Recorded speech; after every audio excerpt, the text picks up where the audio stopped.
Hey everybody, welcome back to Girl Talk. Thank you so much for joining me. As always, before we get started, if you can give me a like, share, thumbs up, comment, all that other good stuff, I would appreciate it. So, as we anticipated, we are gonna go into the Ron Owens, Jan Black, Elizabeth Naylor, Elizabeth Owens, whatever you want to call her, Laura Owens' parents, the 343, I'm sorry, the 341 hearing with Queen Jennifer. So break out your snacks, grab an alcoholic beverage because you're probably going to need one. Get a plastic bag because you're going to be hyperventilating. And here we go. My name is Jennifer Giaimo. I'm an attorney with the United States Trustee's Office. We are here telephonically in the matter of Elizabeth Ann Naylor and Ronald Stephen Owens. This is case number 26-5144. We are here for the first continued meeting of creditors pursuant to 11 U.S.C. section 341. It is July 16th, 2026, and the time is 10 a.m. May I please have an appearance by Miss Naylor and Mr. Owens separately? Yes, this is Elizabeth Ann Naylor, and I am pro se in this case. And I'm Ronald Stephen Owens. Okay. And I'm also pro se. Thank you. I understand that we have a lot of people on the call, but I believe most of them are just observers. Is there anybody on the line that is a creditor or interested party that wants to make an appearance? No one. Okay. All right. Mr. and Mrs. Owens, your testimony today, I'm going to be asking you questions, and it's going to be under oath and subject to penalty of perjury. Do you understand that? I do. Yes. Okay. And I'm going to ask you each individually to answer this question. Are either of you under the influence of any medicine or have any condition that would impact your ability to understand my questions or to testify truthfully? No. Okay. Having said that, I want to remind you that you both need to remain on this call the entire time that I'm asking the questions, okay? Sure. Mm-hmm. Okay. And then what we're going to do is when I ask a question, if one of you wants to answer, I'm assuming that it's going to be Miss Naylor that answers. Mr. Owens, and I'm actually going to say this to both of you. If one of you answers a question and you disagree with it, you need to state it on the record, okay? You need to say, actually, I disagree. This is what I would say. If you don't do that, then it's going to be assumed that you concur, agree with the testimony, okay? Okay.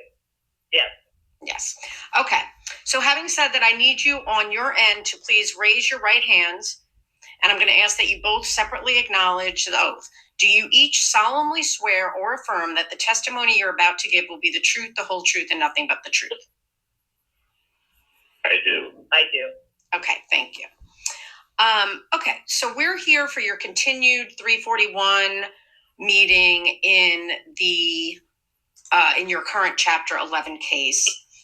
So you filed a Chapter 13 bankruptcy case on August 14th, 2025, correct? Yes. Okay.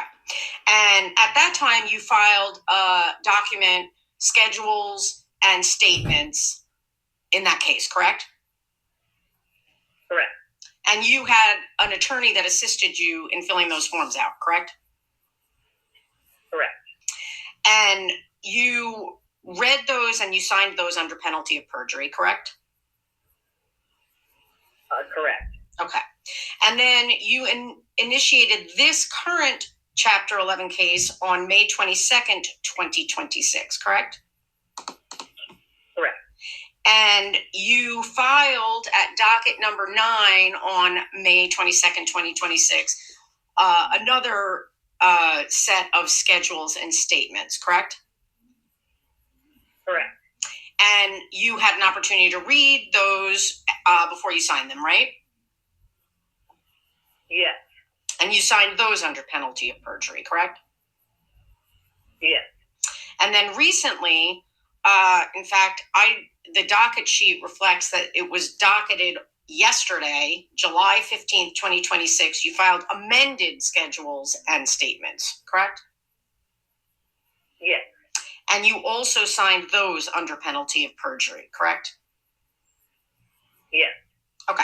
So I just want to start with the amendments that were filed or were docketed yesterday. You knew that the amendments were due on June 26th, right? Yes. I mean, you acknowledged that. I have a transcript of the hearing in front of Judge Wansley, and you expressly acknowledged that you had to have your amendments on file by June 26th. Isn't that correct? Yes. Okay, so can you tell me why, Miss Naylor or Mr. Owens, why you waited until the day before this 341 meeting to file those amendments? The reason was because we had been attempting to hire an attorney to represent us, and we realized that we needed third-party funds in order to hire an attorney post-petition. We searched for third-party funds, and we were unable to get that. We realized that Chapter 11 is a very difficult legal chapter to negotiate if you're not an attorney. And so it became very clear to us that we really needed to dismiss the case. Okay, I understand that. However, did you want to say something, Mr. Owens? No. Okay. No, I was starting to continue, and so it was my hold on. I got to stop you. Hold on. Somebody has their phone unmuted because I'm hearing some background noise from another place. I don't know what. By the pound sign. Yeah, everybody please mute your phones because we're hearing somebody's followed by the pound sign on their phone. You're interrupting this meeting if you're not going to have your phone on mute, please. Okay, let me back up. So you were explaining that the reason you failed. Don't recognize. Please re-enter your access code followed by the pound sign. Okay. Can everybody please listen and mute your phone? I'm not sure. Okay. Let's hope that did it. You were explaining that the reason that you failed to timely file your schedules and statements by June 26th was because you were looking for an attorney. That's what you're basically saying? Yes, my understanding really was that I needed an attorney to navigate this entire process the right way. And when it became apparent that we weren't going to be able to get one in time, we filed for the dismissal. And then my feeling was that since we filed for dismissal, that those documents were no longer going to be needed. Okay, but there was no court order that said that you didn't need to file those documents. No, again, I didn't understand the process. Okay, well, you filed your motion to dismiss on the same day that or 2 days before the documents were due. And we did have a hearing on July 1st, and you were told on July 1st that you needed to get those amendments on file, correct? Correct. But yet you waited until yesterday? I mean, I'm really flabbergasted that you would think that would be appropriate time for me to go through the amended schedules, that I would only have the file stamped copies less than a full day before the 341 meeting. So I just got to chime in here for a second. It already started out bad, and you can tell that she's already pissed. So what you're saying? Yeah, go ahead. My understanding is that we had sent those in earlier, and the auditor in the initial debtor interview a few days ago already had them and was going through. in the hour-long conversation I had with her. She might have had your unfile stamped copy, but I won't work off of a copy that you provided me that was not proven to have been filed. So in any event, we'll have to just move on, but you do acknowledge that you failed to timely file your amendments, correct? Correct. If that's the case, I'm sorry, I didn't realize that. Okay. All right. So let me just ask you, since that you filed this case on May 22nd, have you made any mortgage payments? No. No. Okay, but I did notice you produced to me copies of about 18 months worth of bank statements for 8 bank accounts with Bank of America, correct? Correct. Okay, and I did notice that 11 days after this bankruptcy was filed, you paid about $2,900 for life insurance. Is that correct? Correct. All right, can you explain to me why you would do that after the case was filed, that you would pay? I mean, would you agree that that's not a necessary expense for your sustenance and living? Well, it is, in the sense that if that's not paid and that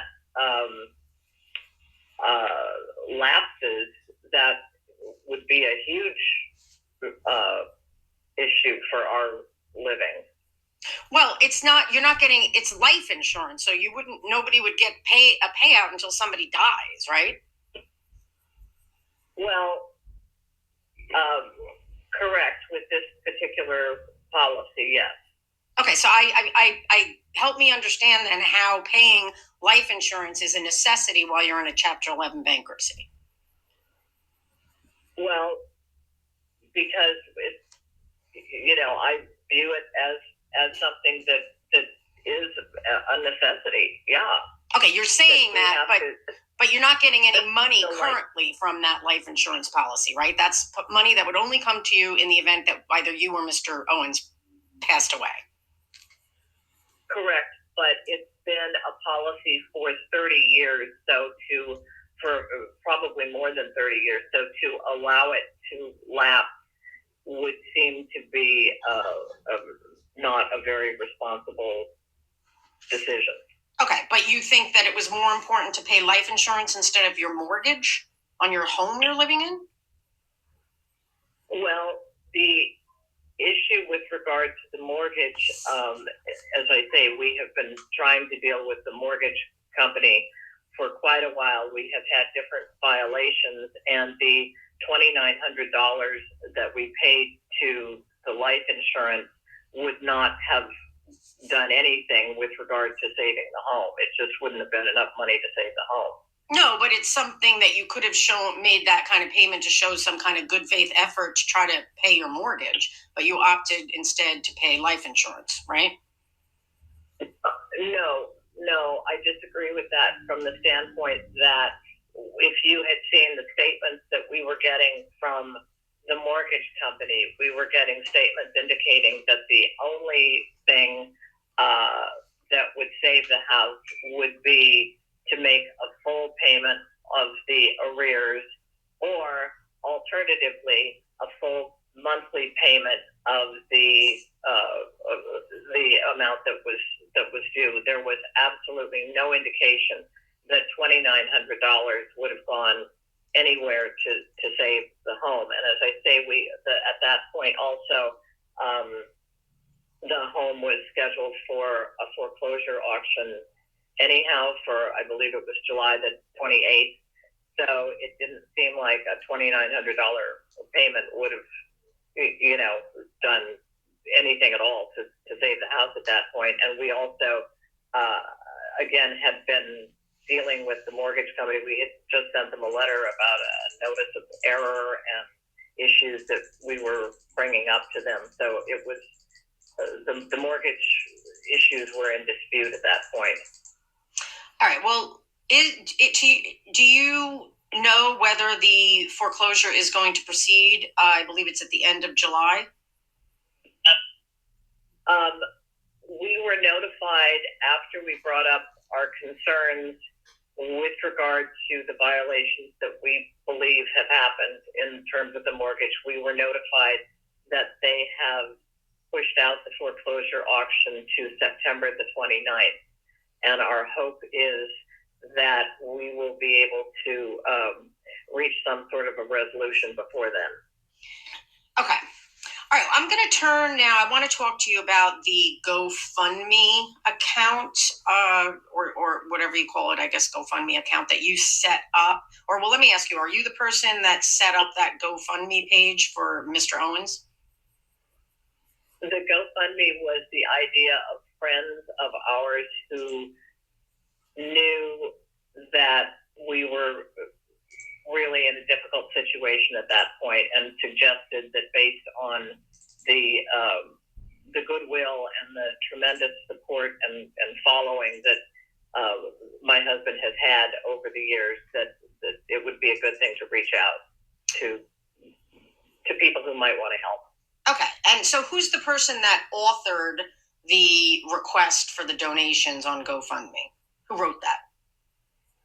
That was initially authored by someone who was a friend who at the last minute decided, once they were really aware of what was going on with the smear campaign against us, did not want their name attached to it. Well, so I have administered the funds.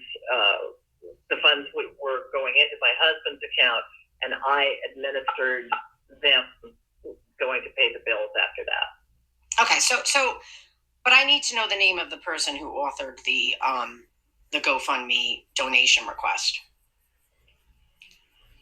Well, I'm the one who posted it. Well, I asked who authored it. Who's the person that chose these words? Who wrote it? It was the work of friends of ours who had said. Well, you said it was one friend that doesn't want to be involved, and I'm sorry, but I need to know his name. What's his name?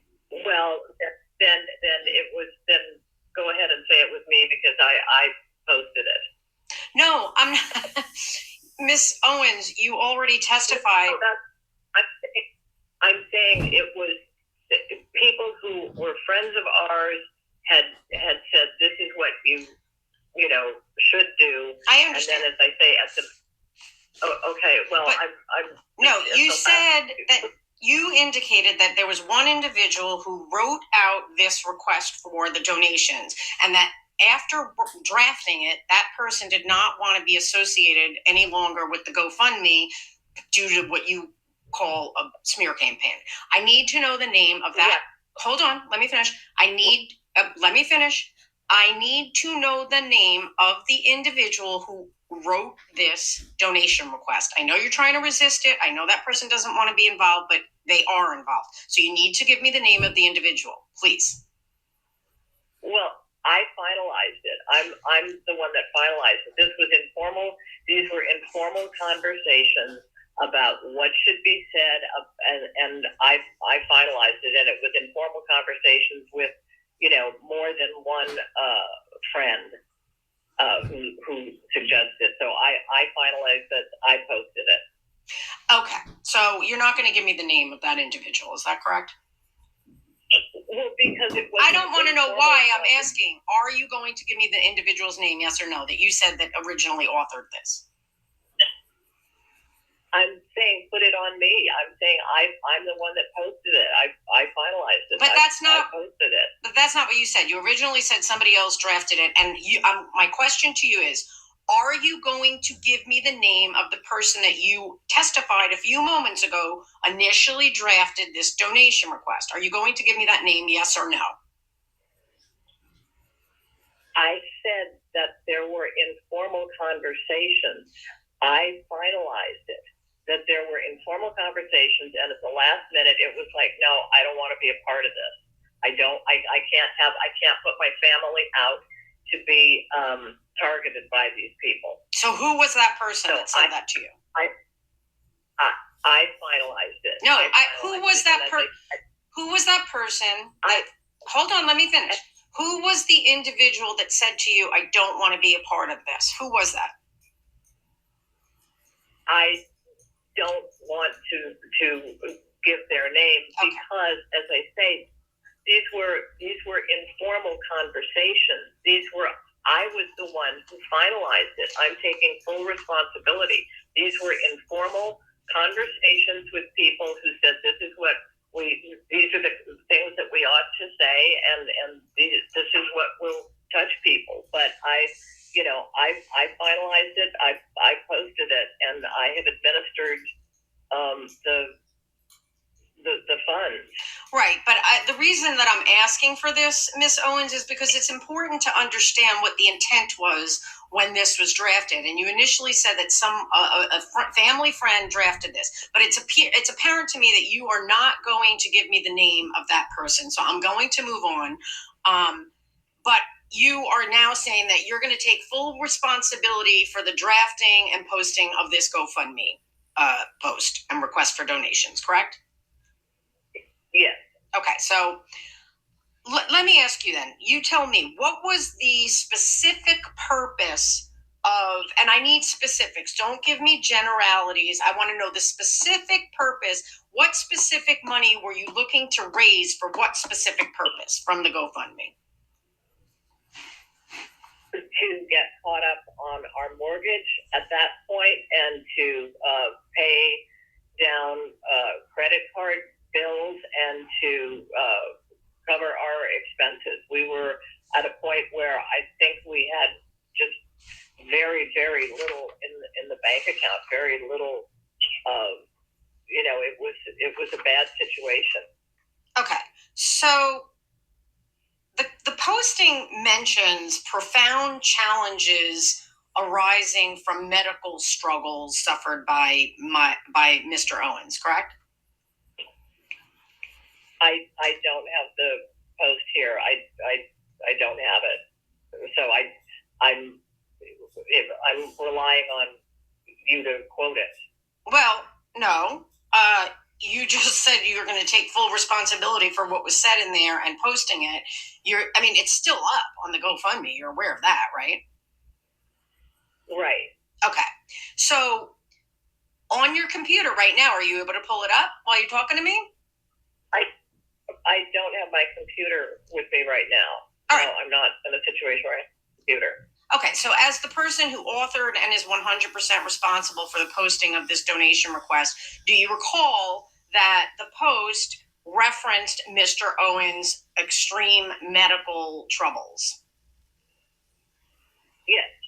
Okay. So do you agree that the suggestion from this post was that you needed money to cover medical bills? No, that was not. It was simply saying that he had extreme medical struggles and that there were financial struggles as well. They were not tied together. It was simply saying that there were that he'd had all of these medical issues, and on top of that was dealing with financial issues as well. Okay, because I don't think there's nothing in there that specifically says it was for medical bills. Well, it doesn't say that, but it does say, and I will quote you, today, Ronn is facing profound challenges. After living with Parkinson's disease for 23 years, his health battles have intensified. He has courageously faced not only Parkinson's, but also 4 bouts with cancer, most recently colon cancer, and serious heart issues. Now, this is the very important part here, Miss Naylor. These medical struggles have taken a toll, both physically and financially, on the man who has been a pillar of strength for so many. So you see how I tie the medical struggles to the financial? Because you say it right there. These medical struggles have taken a toll both physically and financially. So what did you mean by that when you put that in the donation request? Well, we have had, he hasn't been able to work, so he hasn't been able to do, financially support the family. So yeah, there is that. Okay, so you're saying that as a result of these medical struggles, it took a toll on Mr. Owens financially to the point where you're saying he couldn't support the family.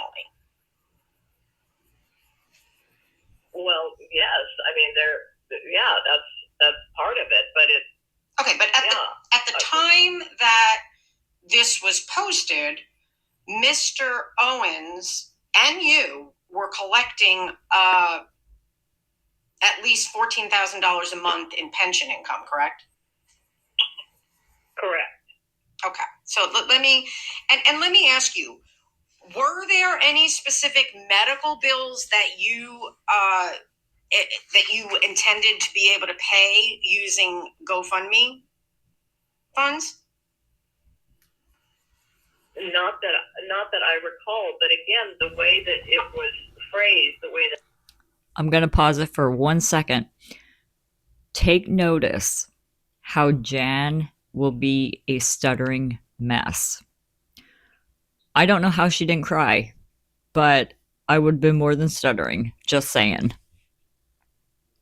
I recall it being phrased, it was not indicating that this was to pay for medical bills. It was that we had financial struggles as well. So what you mentioned earlier is that you wanted, but this was also months before. This was 8 months before we filed for Chapter 13. This was to help us to try to avoid having to file for bankruptcy because we were in that kind of a difficult situation. Okay, well, let me just back up. You mentioned that the GoFundMe funds you intended to use to pay your mortgage and pay credit card bills and get out of debt. That's what you just said a few moments ago, correct? Correct. Okay, so basically, what you're really telling me is that you were using the GoFundMe to clear yourself of debt. Is that what you're saying? Yeah, we said financial struggles. But you were using in the Go. But so what you're saying financial stuff, right? Right, but I'm asking, really, what you were doing was using GoFundMe to clear yourself of debt. You just said that, right? We were using it to try to avoid foreclosure, to try to get caught up on our mortgage, to try to pay bills for financial struggles. Yes, that's what the GoFundMe is for. Well, typically, isn't it used to help people pay ongoing bills that they need to be able to pay, to pay rent and to pay for groceries? Hold on, somebody is on the line. Is there somebody with you in the room, Ms. Naylor, behind you that is talking? Absolutely not. Just okay. Me. It's just you, the two of you? Okay. I need everybody to mute their phones. So everybody listen, you need to mute your phones. Somebody has their phone unmuted. I mean, in the end, it's unlikely. I mean, other than your one weird case, I don't ever remember the late file or appointed. Anyway. Oh, okay. Okay. Hold on 1 second. I don't remember that one, but we couldn't. Because that's how rare it is. We think how young we were when we had a shot. Just a generation.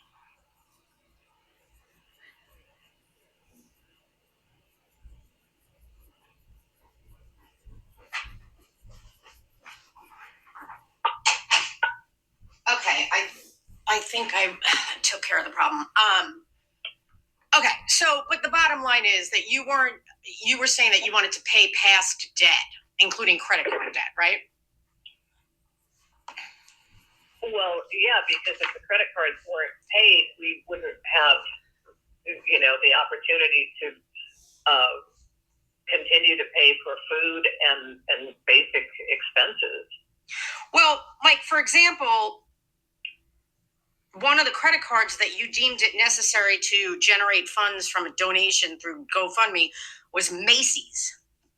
You thought it was essential to get donations to pay your Macy's bill? We also... I'm asking, no. Hold on. You have to answer my questions, Miss Naylor. I am asking you, did you think it was necessary to ask for donations through GoFundMe to pay a Macy's credit card bill? We didn't ask for donations to GoFundMe to pay a Macy's bill. No, we did not. However, that's what you used. Hold on. However, you admit that you used GoFundMe funds to partially pay a Macy's credit card bill. No. No? We had pension and Social Security money. We had pension and Social Security money that also came in that month that would have been used to pay a Macy's bill of whatever it would have been. I have no idea what it would have been, but not a sizable amount. We did have pension and Social Security money that would have paid for that, and we did not ask for GoFundMe money to pay a Macy's bill. No. Okay, well, do you recall last week providing me with a document entitled Accounting of GoFundMe Funds? Yes. And who drafted that? I did. Okay. So, and that was just last week that you gave that to me, correct? Correct. Okay. So, on item number 3, I don't know if you have a copy of it in front of you, but item number 3, and you can look at this after we're done, but item number 3 says, itemized list of, quote, necessities payments for the calendar year 2025. Do you recall having listed that in your accounting of the GoFundMe funds? Yes.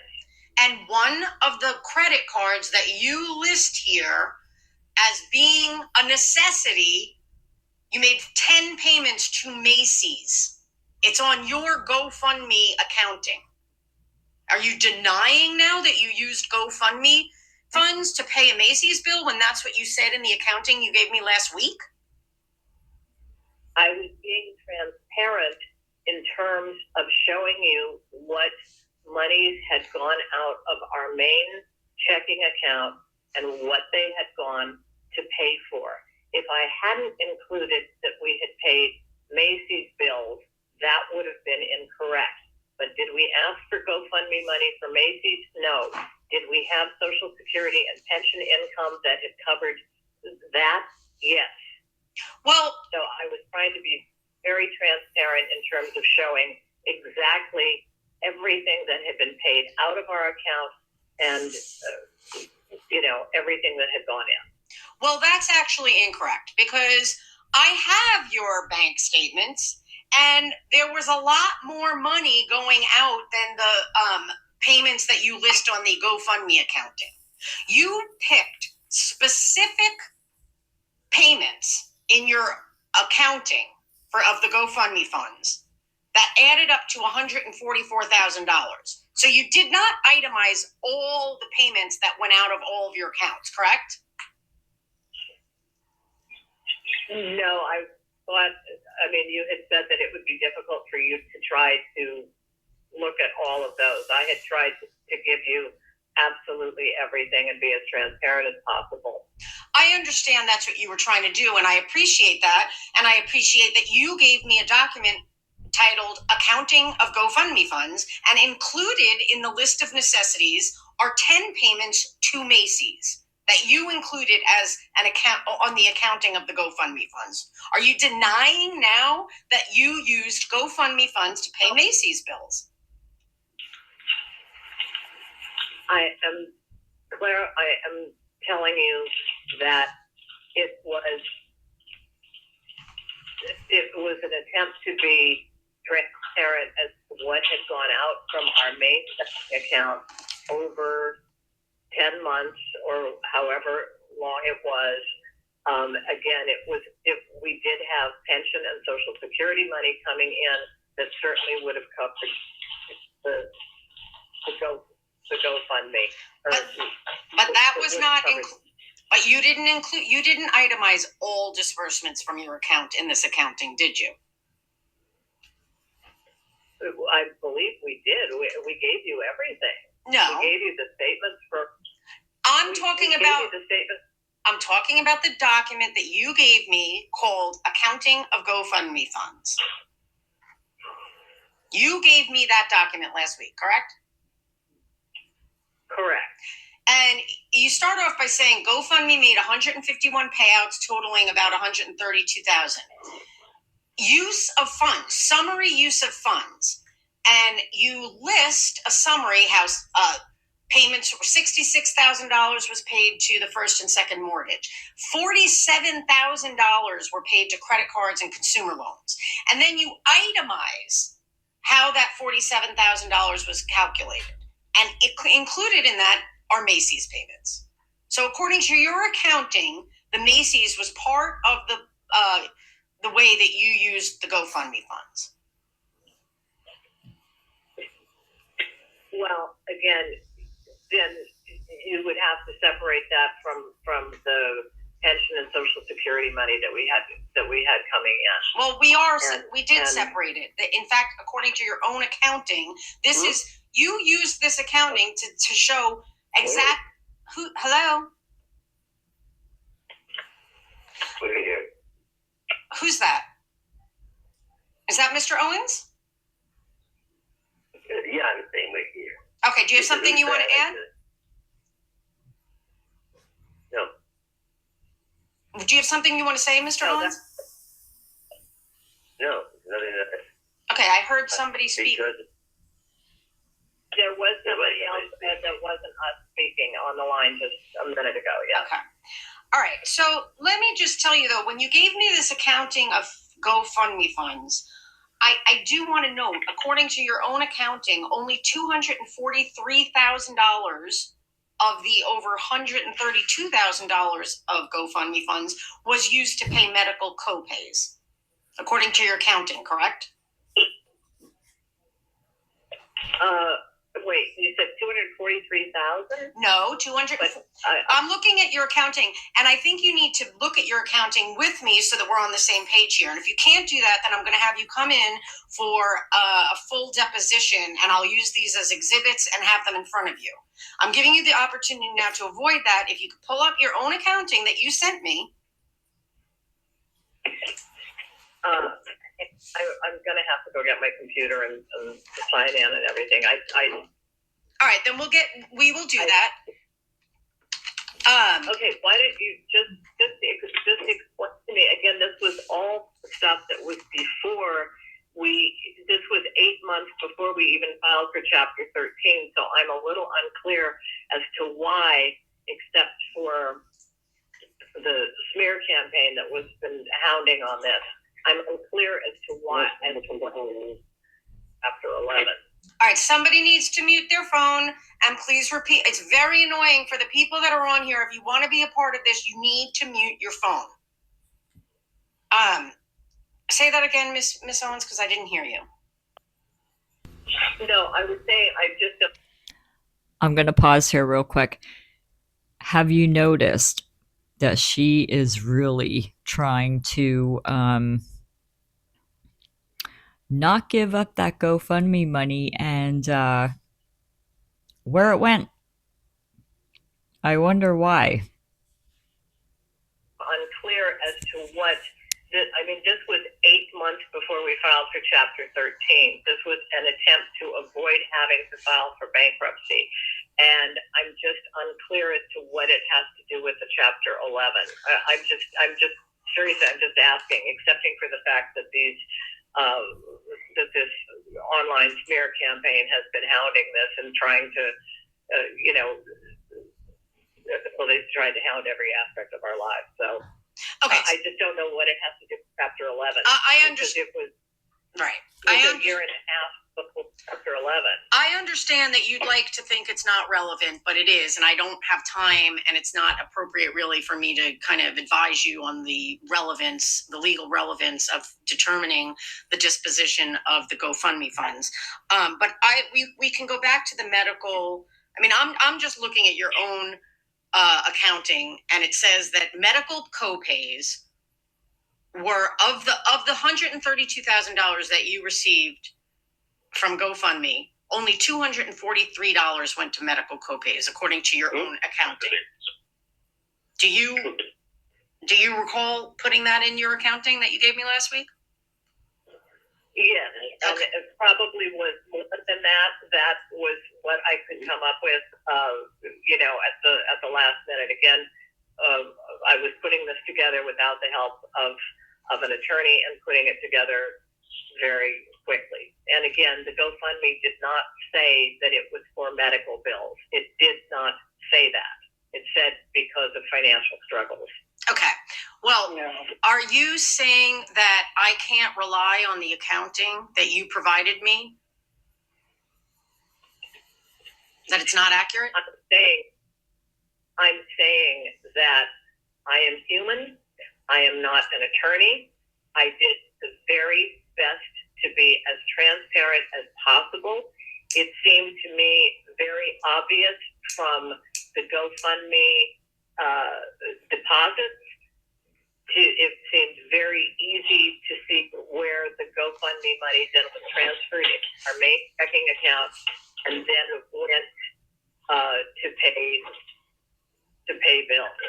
Okay. And that it was exhausted in the first couple of months. I think the issue has been that people are thinking that somehow there was money left over from GoFundMe that we're hiding, and it seems to me very transparent that the money went to pay bills, again, because as it had been said in the GoFundMe, whatever you want to call it, pitch, that we had serious financial struggles. Okay. And it did not say it for medical bills or medical copays. It said I understand that. Medical challenges, many of them. Okay. But wouldn't you agree though that by mentioning all of Mr. Owens' medical ailments, the implication was that the money was needed to help fund health and medical expenses? Would you agree with that? Yes or no? No. Okay. No. Okay, that's fine. That's enough. You don't need to explain. It was a simple yes or no question. So you don't agree that the implication from your GoFundMe donation request that the money was going to be used for medical and health bills. You don't agree. No, it was an update for his listeners, his followers, his supporters, who have been loyal with him over 46 years.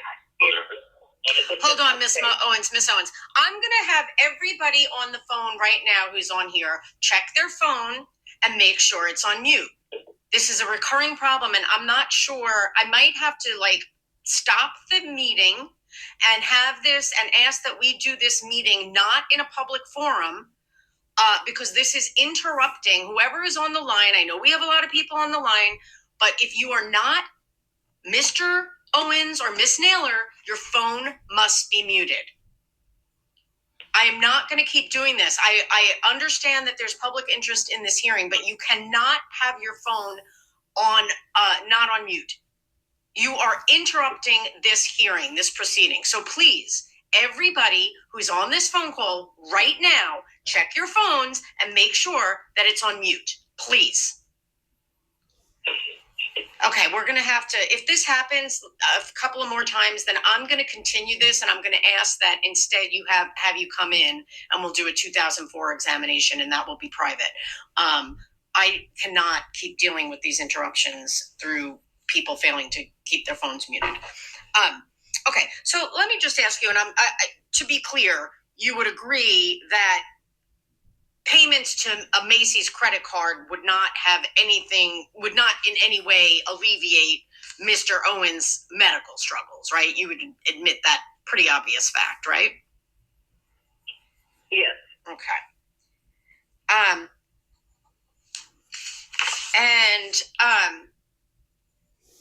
You say that the wording said that it was financial struggles. Did you ever state in any responses to donations or any public statements that the funds were being used for things like your Macy's bill? Absolutely not, because they were not. In my view, those were expenses that were being covered by our pension and Social Security. But you'll agree that according to your accounting of the GoFundMe funds, you state that some of the funds were used for Macy's. Again, that was, I think we're going to have to agree to disagree on this one. I have explained how I interpreted it.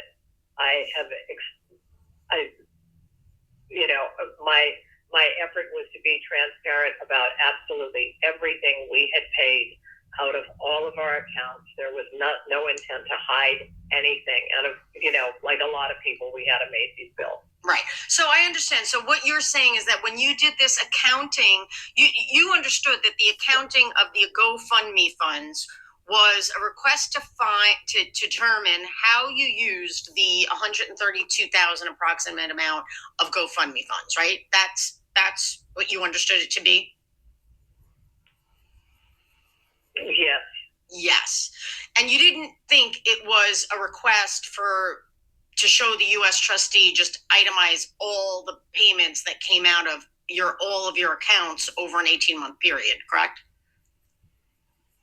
No, I actually did think that was it, and that the GoFundMe was part of that. Okay. Yeah, I did think that you so transparency and okay was part of it. So you're saying that you believed that when you were told by the judge is the one that ordered you to provide this accounting of the GoFundMe funds. Isn't that correct? Correct. And now if I submit this accounting that you provided to me and I say, Judge, this was the accounting that was provided to me by the debtors, are you going to deny that what you put in here was an itemization of how you used the $132,000 of GoFundMe funds? Will you deny that? I am not attempting to deny anything. I'm trying to be very transparent. Again, we had other funds that came into our main. You don't have to repeat yourself. I'm going to stop you. Because we are going to be here for hours and hours if you keep repeating yourself, because you're just not answering my question. I'm going to ask one more thing about this. You said that you believe that the accounting of the GoFundMe funds was intended to give the U.S. trustee an itemization of all of the disbursements out of all of your accounts over the 18-month period. Is that what you're saying? My understanding. I'm asking you, is that what you're saying? Is that what you're saying? Yes or no?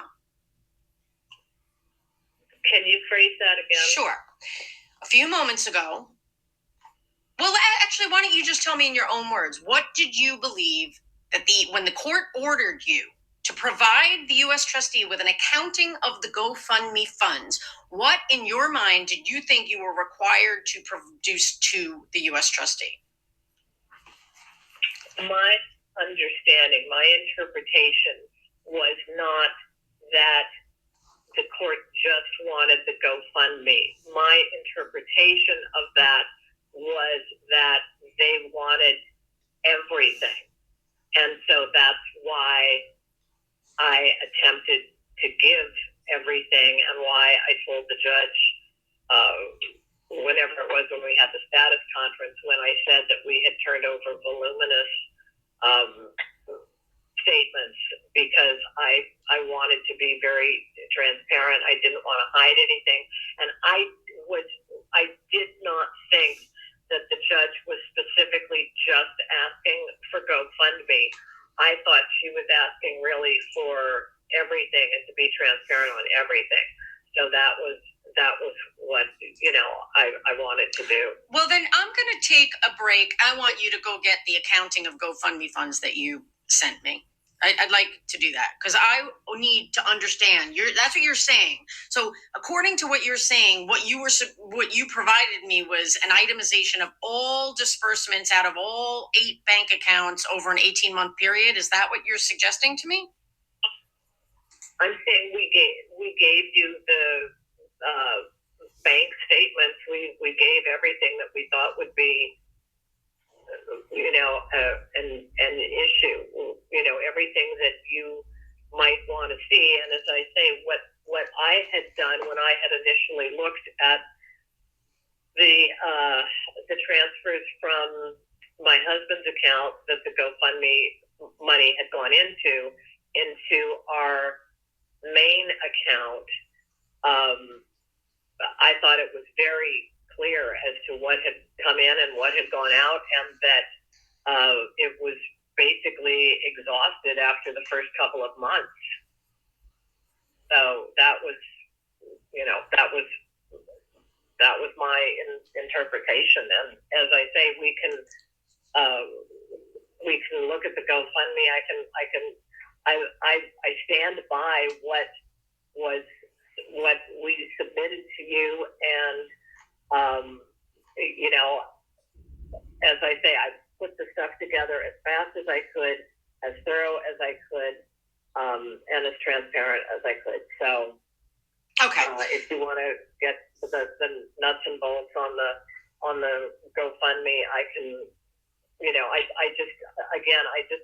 I think that there are people on the line who are.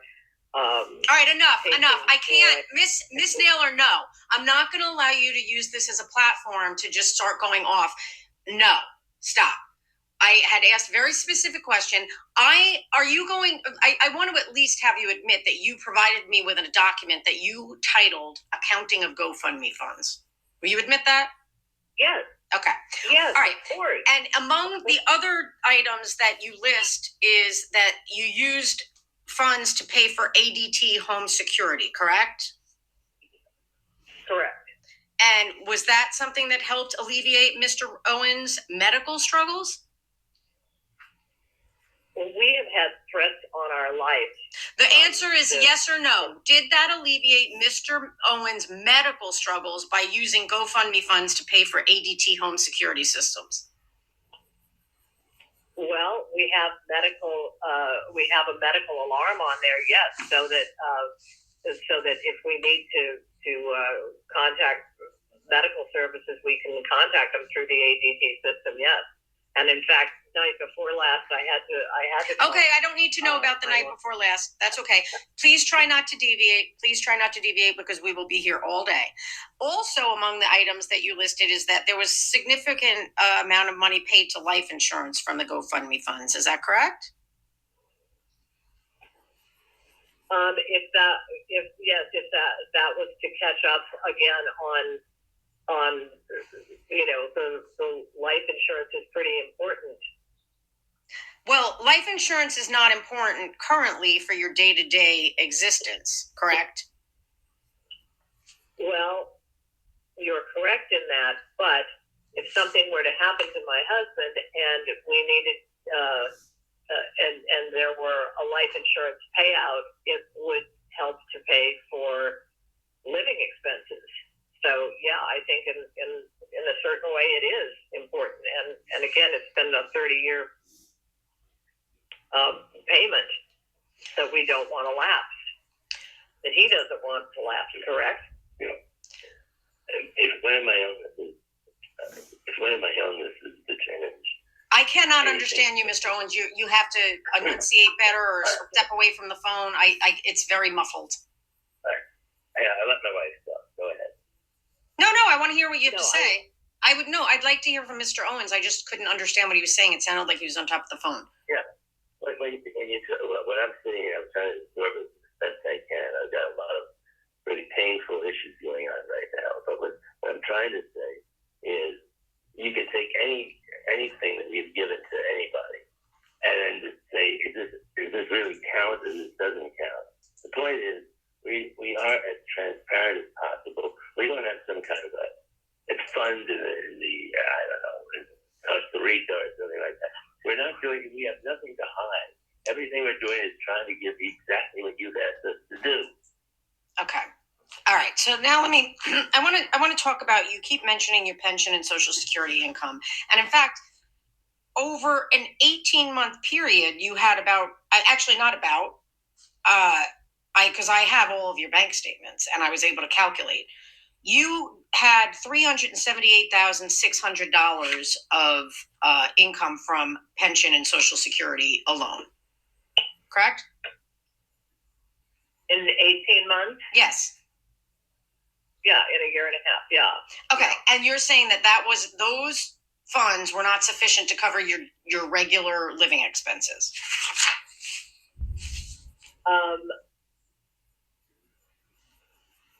Well, I again, the statements speak for themselves. You can see what came in and you can see what went out. Well, I'm asking you, at the time that you were collecting in an 18-month period, you had income from Social Security and pension of over $21,000 per month at the time that you asked for GoFundMe funds. And you're telling me that even though you had over $21,000 per month in combined income, which was guaranteed income from pension and Social Security, you still needed to ask for GoFundMe funds? Because at that point, we had had a lot of expenses that we hadn't anticipated, and we also our other sources of income had dried up, and so yeah, we've gotten in a bad situation.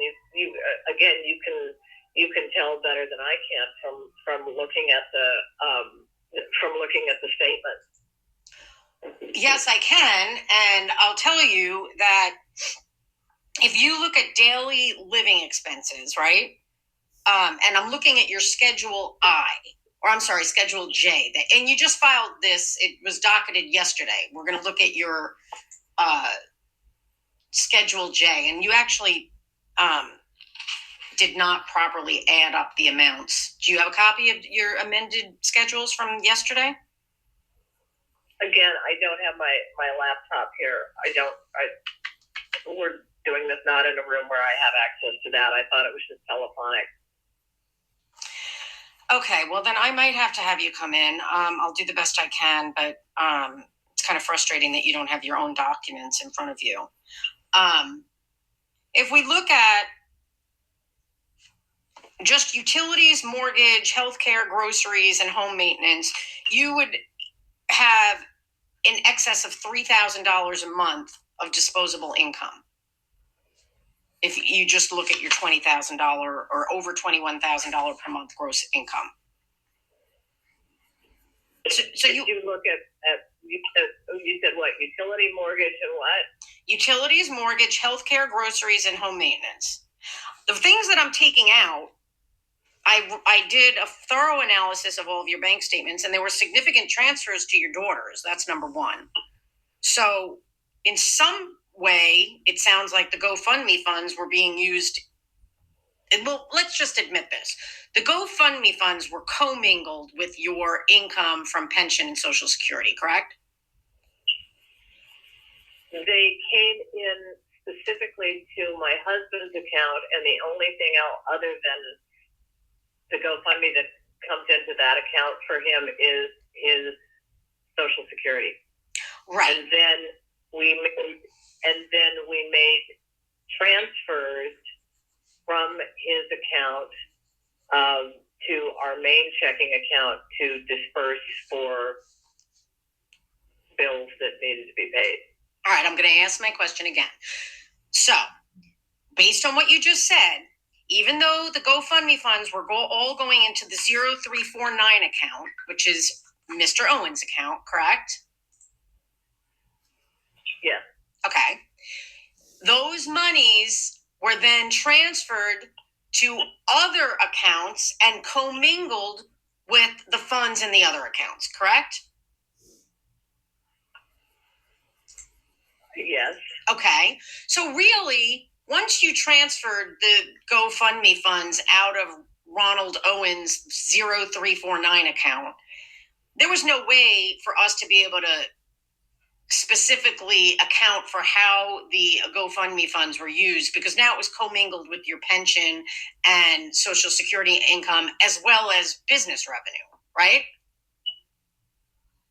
There was no business revenue coming in at that point.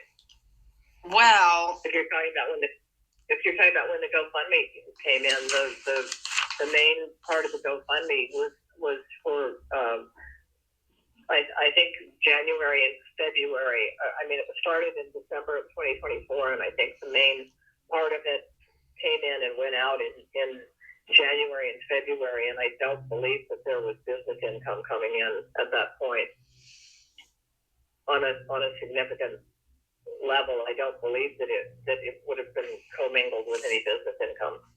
All right. Well, now we're going to turn to that because that's actually a very false statement. I have your bank accounts, Ms. Naylor, and by August 14th of 2025, which was the date you filed your Chapter 13 bankruptcy, the LLCs had received, at that point, over $41,000 of business receipts. You're denying that? It says it on the bank statements. Yes, we have somebody to do it. I can't understand you, Mr. Owens. Can't understand you. You gotta back up. The bell rang, and we had somebody at the door. We've taken care of the problem. So it's back to Jan. Okay. I'm sorry. So you said I have done an audit of your bank statements, all 8 of them. It's you gave me like what, 8 accounts for 18 months. Each of them is about 400 pages. So I don't know the math on that, but I think it's over 3,000 pages of documents. You filed your bankruptcy, your Chapter 13 bankruptcy on August 14th, 2025, correct? Correct. And by that point, your LLCs in 2025 alone, so we're talking January 1st, 2025 to August 14th, 2025, your LLCs had generated over $41,000 of business receipts. You going to deny that? No. Okay, so you just said a few moments ago. You said, at that time the businesses weren't making money. So do you want to change your answer to that? Yeah, because there was money going out. Everything that was coming in was going out. I don't think that if you look at I think there's a pretty clear trail too with regards to the LLCs that everything that was coming in was going out. There weren't any surpluses. They were going to pay expenses. Well, that's funny because I don't see the expenses, business expenses, as you're suggesting. I see a lot of payments to Laura and to Sarah Owens. There was over $20,000 of payments to your daughter.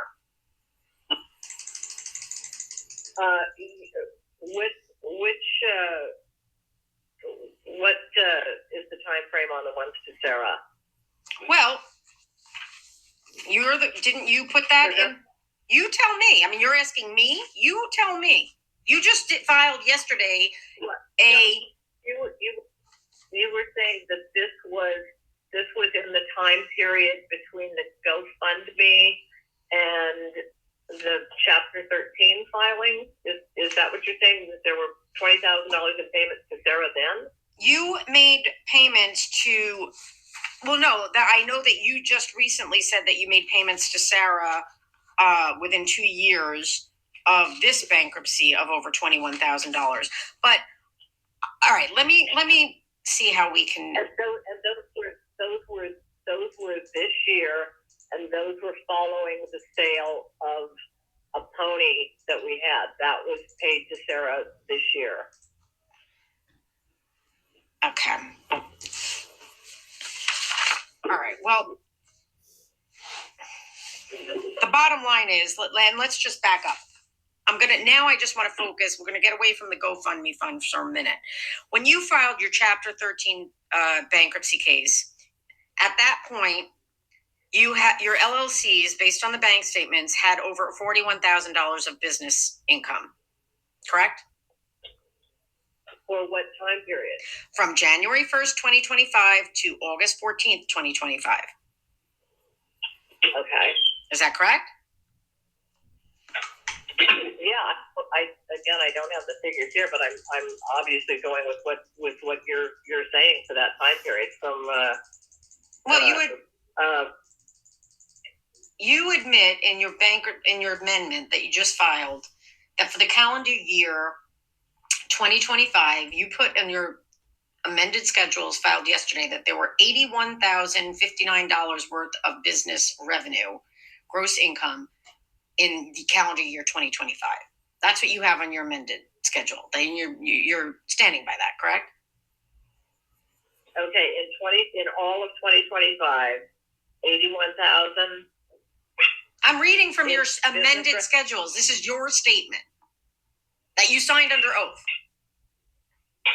Right. Okay. So I looked at the bank statements and I calculated the amount of income or revenue that had been generated before you filed the Chapter 13 case, which was on August 14th, 2025. And it was roughly $41,000. Do you have any reason to dispute that? Not at all. Okay. But yet, whatever is true. Okay. But yet, when you filed the Chapter 13 case, you completely failed to disclose any of that business income on your statement of financial affairs that you signed under oath, correct? I believe that the thinking on that was that we didn't have anything in those accounts at that time, and that was why we did the Chapter 13, that there was no value from those. No, we're talking about on the statement of financial affairs, you were required to list all gross income from a business for at the time, it would have been 2023, 2024, and for January 1st, 2025 till the date of the Chapter 13 filing. And you said none. And that was false. And that was incorrect. So that was a false statement. All right. Well, I think that was a miscommunication between me and the attorney who was filing it. I had explained to him that we did have LLCs and that I felt that it was a personal bankruptcy, and we didn't have anything in those accounts at that time. Well, the fact of the matter is it was a false statement, correct? I don't have that Chapter 13 filing with me right now, and so I don't know what, I can't see it in person, so I can't really say. Well, I'm telling you, looking at it right now, I'm looking at it. Docket number 1 from case number 25-7596. You were required to list all gross income from operating a business, and you had none. You said there was none. You're going to deny that? There was none. Because there was none coming in at that time. I think that's what that refers to. There was none coming in at that time, and we were operating at a loss. Okay, you were required to list all gross income before deductions and exclusions. It specifically says that on the form. Well, again, the context of it was that there was no income coming in. Gross income. Well, really? But that's false, actually. What you're saying is a false statement, Miss Naylor, because I looked at your bank statements and there was over $41,000 of revenue generated by the LLCs from January 1st, 2025 to August 14th, 2025. Are you going to deny that? That's what the bank statements say.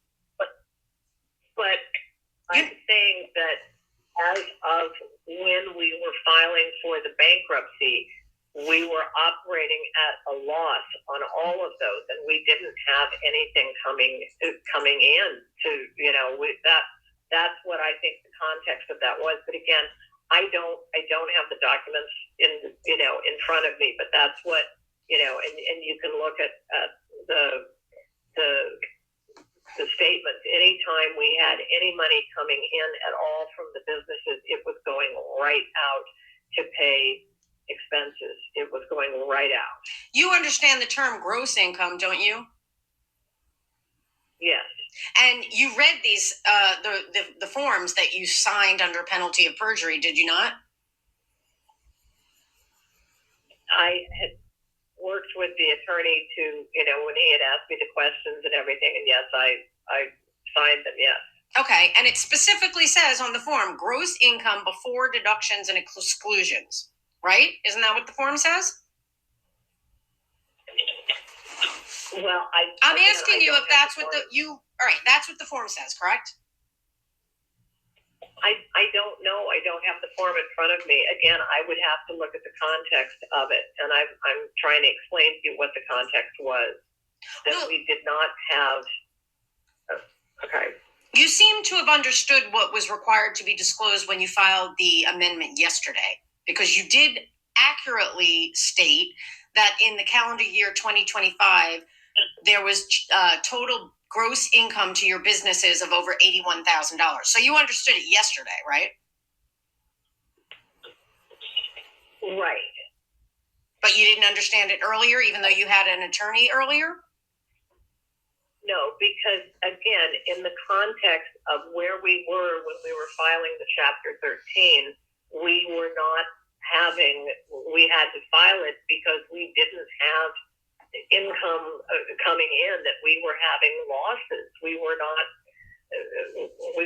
profitable. We were losing money. It was a drain.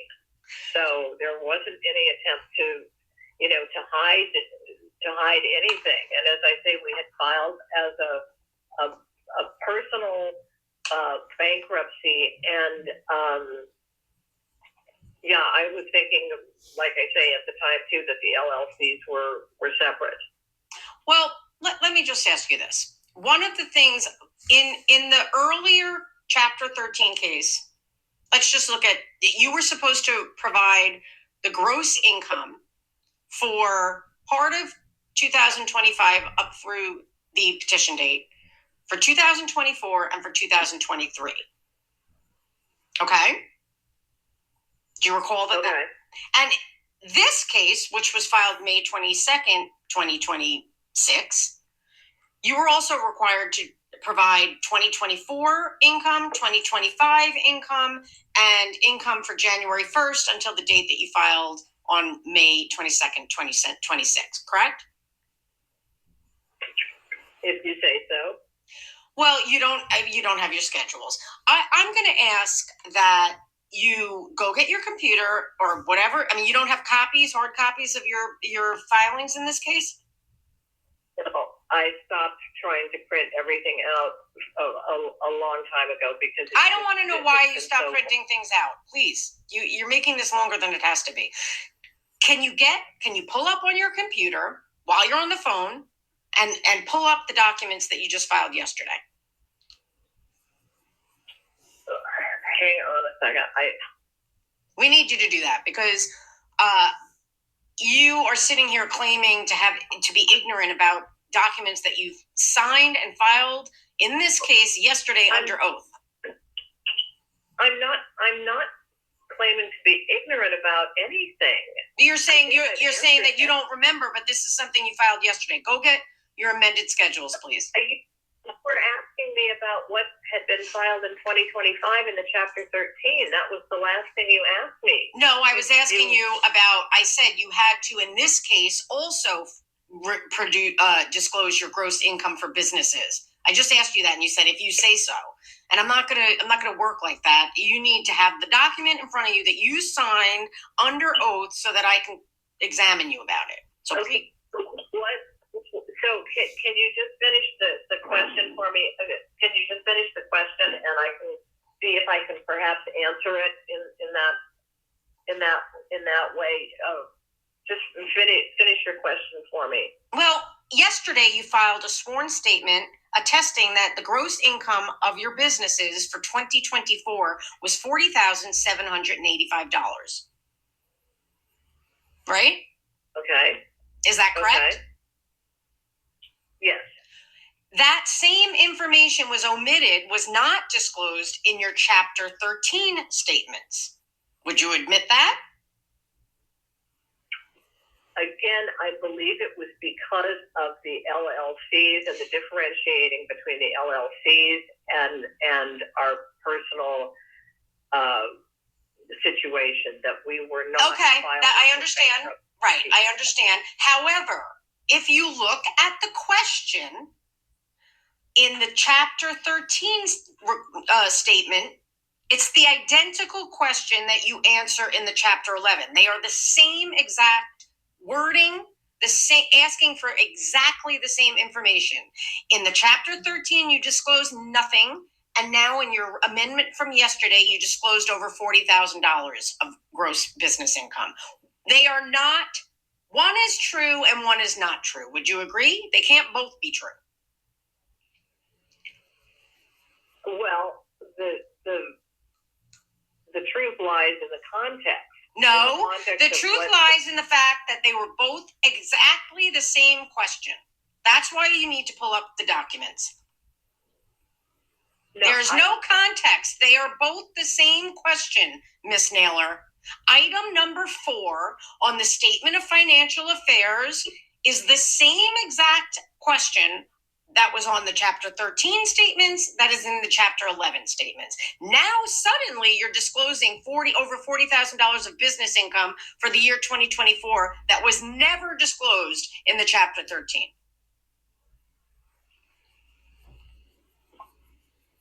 But again, the Chapter 13 was filed in 2025, and the Chapter 11 was filed in 2026, and you're going back to 2024.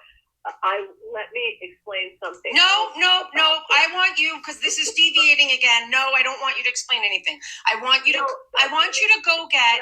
No. I want you. No. I do not want clarification. If I need clarification from you, I will tell you. I am getting frustrated with you because you don't have the schedules in front of you. So why I'm going to ask that you pull up, go get your. Pause. I'm pretty sure that frustrated was not the word that she wanted to say. Computer, or I don't know if you have a desktop and you and Mr. Owens can move over there, or if you have a laptop that you can put in front of you, but I need for you to pull up docket number 78 that was docketed yesterday in this case, and then I'm going to also ask that you pull up your petition from the Chapter 13, and, well, for right now, that's what I want you to do. Can you do that?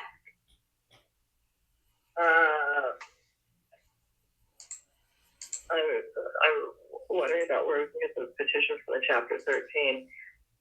The point on the 2024 income is that the difference is that I had not, when we filed for Chapter 13, I had not done our taxes for 2024. So I did not have the accurate information for 2024 when we filed for the Chapter 13.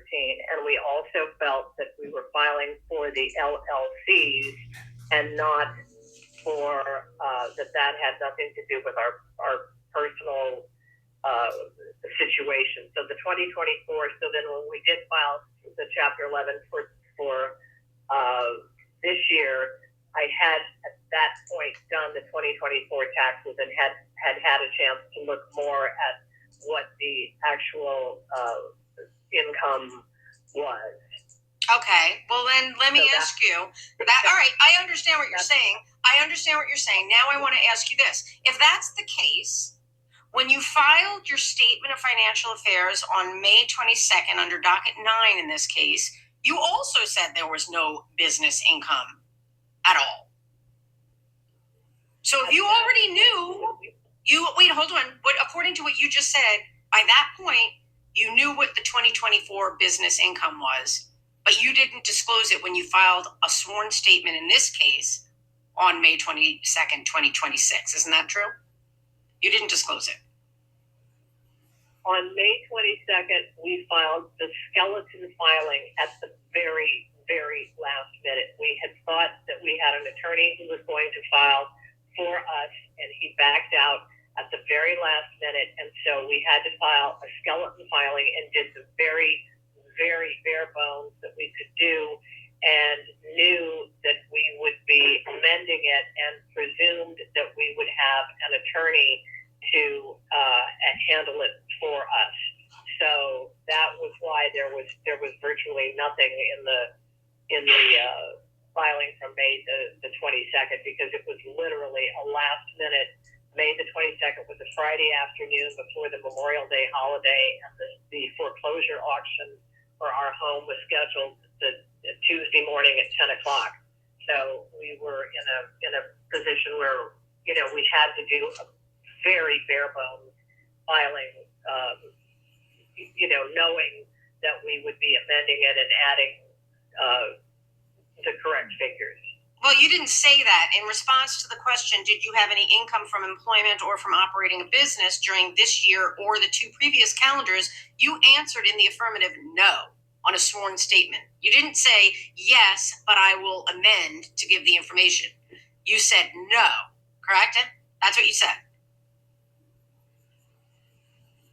Well, yeah, no, is that what you said? Are you going to deny? I'm looking at it right now. You said no. When you, in docket number 9, filed under penalty of perjury in this case, you said no, there was no income from operating a business during 2026 or the two previous calendar years. And that would have been, that was a false statement, correct? And that was what was on May 22nd? Yes. Well, that was the skeleton filing that again, I understand. No need to repeat. No need to repeat, but I'm going to ask you this. It's still a false statement, correct? Correct. Okay. So you didn't indicate, we're going to amend this. You just said no, there was no business income. Well, that was a mistake. That was a mistake on my part. And as I say, we were racing to get it down to your building because we had been under the impression that it could be filed electronically. Okay, I don't need to know. That's fine. Okay. However, I do want to point out that if you look at item number 5 on docket number 9 filed in this case, you actually say that the gross income from business for 2026 was $12,500. Now, where'd you come up with that figure?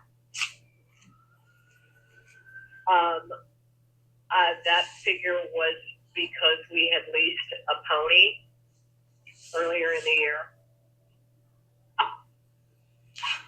Well, we know that, I know you're talking about the lease for Frosted Flakes. Yeah. And so you said your business income that you list here on docket number 9 was only $12,500, and you say that that's based on the lease of the pony Frosted Flakes. Am I understanding that correctly? Yes. But the fact of the matter is that you were actually paid $25,000 for the Frosted Flakes lease on February 27, 26. So it wasn't $12,500, it was actually $25,000, right? Correct. And the reason that we stated it as $12,500 was because it is for a year-long lease, and I believe we were interpreting the income that up until that point as it being 50%. So in other words, it was, half a year had gone by, and so half a year was $12,500. Okay. But you did not include any other income for 2026 besides this $12,500 on your original Chapter 11 Statement of Financial Affairs, correct? Correct. And outside of the pension and Social Security income,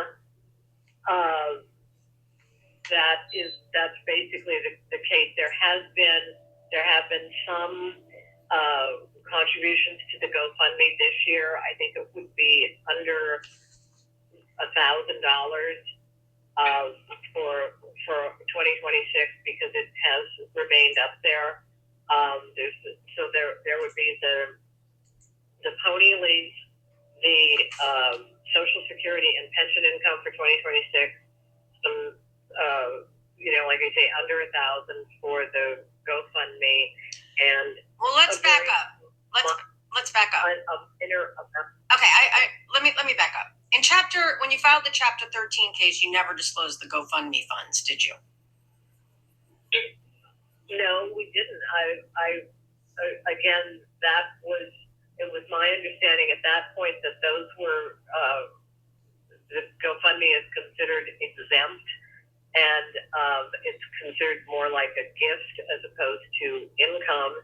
And again, it had all been, the majority of it had been already exhausted, 6 or 8 months before, I guess 6 months before the filing of the Chapter 13.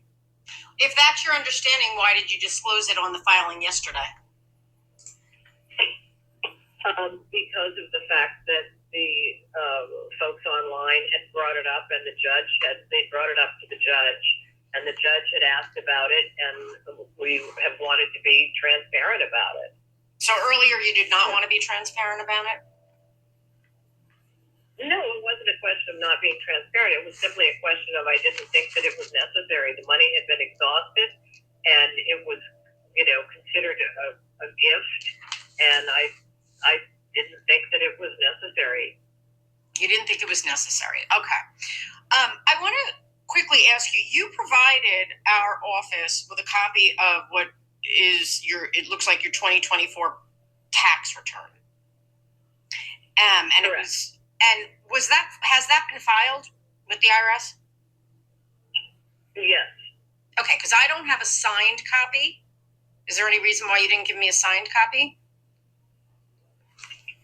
I think I just sent you what I had from H&R Block, who had prepared it.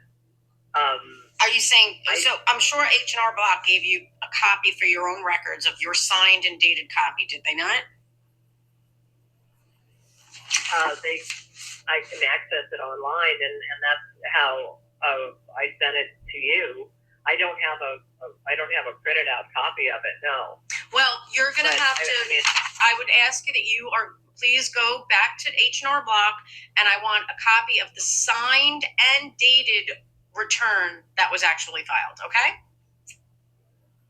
Okay. So the one that we sent you from their portal is not signed and dated? No, it is not. Okay, so go and get that from H&R Block. And in the meantime, when I looked at your 2024 tax return, and you had H&R Block assisting you with that, correct? Correct. So presumably they knew what they were doing when it came to understanding what gross income is and that sort of thing. Yes, I was working with a preparer that I have not worked with before, and I was working over the telephone with them in several sessions. Okay, so the 2024 tax return shows, let me back up. On your most recent amendment to the schedules, you claim under oath that gross business income for 2024 was $40,785, correct? Again, I don't have the return here, so I'm relying on you to, yeah. That's not the return I'm referring to. I'm referring to your schedules that were filed yesterday, that were docketed yesterday. Oh, okay. Do you have that copy up now or no? No, I don't. I think we're going to have you come in for a deposition, ma'am, because this just isn't working. I wanted this to work where I could just go through the questions. I thought you would be more cooperative in terms of, admitting to the things that you signed under oath. But, you sitting there saying, I don't have a copy of it in front of me is just not going to work. We can have you sit in front of me and I'll put these documents in front of you. Your recollection, though, is it not that you said that for 2024, you realized gross income of over $40,000 from your businesses? That's what you attested to under oath in the amendment that was docketed yesterday, correct? Yes. Well, your tax return claims that your total gross business income was just about $6,000. Are you aware of that? I'm wondering whether you're looking at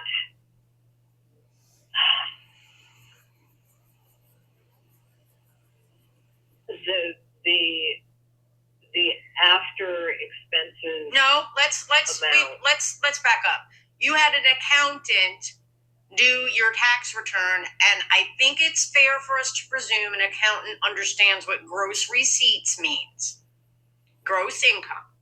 So I'm looking at your tax return that you say was already filed. The gross receipts that it indicates for 2024 is only $6,704. That's what you filed with the IRS. That may be for just one of the businesses. I'm not sure. I had looked at it, and I looked it over twice, and it seemed okay. So I'm not sure. Well, I'm looking at your tax return. And it shows the accountant that assisted you from H&R Block listed statement of profit and loss first for Nobody Told Me, LLC, which realized gross receipts in 2024 of $6,704. Okay? Does that sound about right? Right, okay. Okay. Now, the next page on your tax return says Quartet Farms, LLC, and there's 0 for gross receipts in your tax return. The next page, you also have Lizmax, and that has no income. So let me ask you, where did you come up with this figure in the amendment that was filed yesterday showing $40,000 of gross receipts? And this is for 2024? Yes. Okay, well, the 6,704 for Nobody Told Me is, I'm sure, from the, whatever you call it, the 1099 that were for that. For Quartet in 2024, again, I would have to look at my records, but we were running at a loss, and I understand, Miss Naylor. You keep trying to disregard my emphasis on gross income. I asked you earlier, do you understand what gross income means? Do you understand what that means? Yes, I do. Oh, wait, hold on. So what is your understanding of gross income? Means that it's the total receipts that the business gets before paying out any bills, right? Correct. Okay, so correct. You keep talking about how you were operating at a loss. It doesn't matter if the business is operating at a loss. Gross income is the revenue that was generated. And you deviated again, because my question was, you attested under oath in the filing yesterday that your gross business income for the year 2024 was $40,785. That's what you attested to in the filing yesterday, correct? Yes. But that seems to contradict your 2024 tax return that only claims about $6,000 of gross income. They are inconsistent. Can you explain that to me? And that's what I'm trying to do. I'm explaining to you that the Nobody Told Me income, the $6,704, must be from 1099s that we received for Nobody Told Me. For Quartet, I don't believe we had any sales or income for 2024, any gross income. I don't believe we did, because we were running at a loss. As far as Lizmax is concerned, we would have had, and I know that I had given the tax preparer the details on the revenue that we had gotten from Lizmax, because we did have rental income from Lizmax, and so I'm not sure how she interpreted that, or whether that was a mistake in her. Oh, okay. You want to say, so you're saying the accountant made a mistake, like the lawyers in the past? Is that what you're saying? I'm saying that I had given her the information that there was no attempt to hide any income whatsoever because. Well, then answer my question. You keep not answering my question. How did you come up with the figure of $40,785 of gross income from business that was filed yesterday? Where did you get that figure from? You tell me how you calculated it. I'm sure that is from the nobody told me income. It is from the Liz Max income from whatever rental we had gotten from that. And if there was any income for Quartet, but again, I don't believe that there was. So I believe that it's correct to say that there was zero income for Quartet.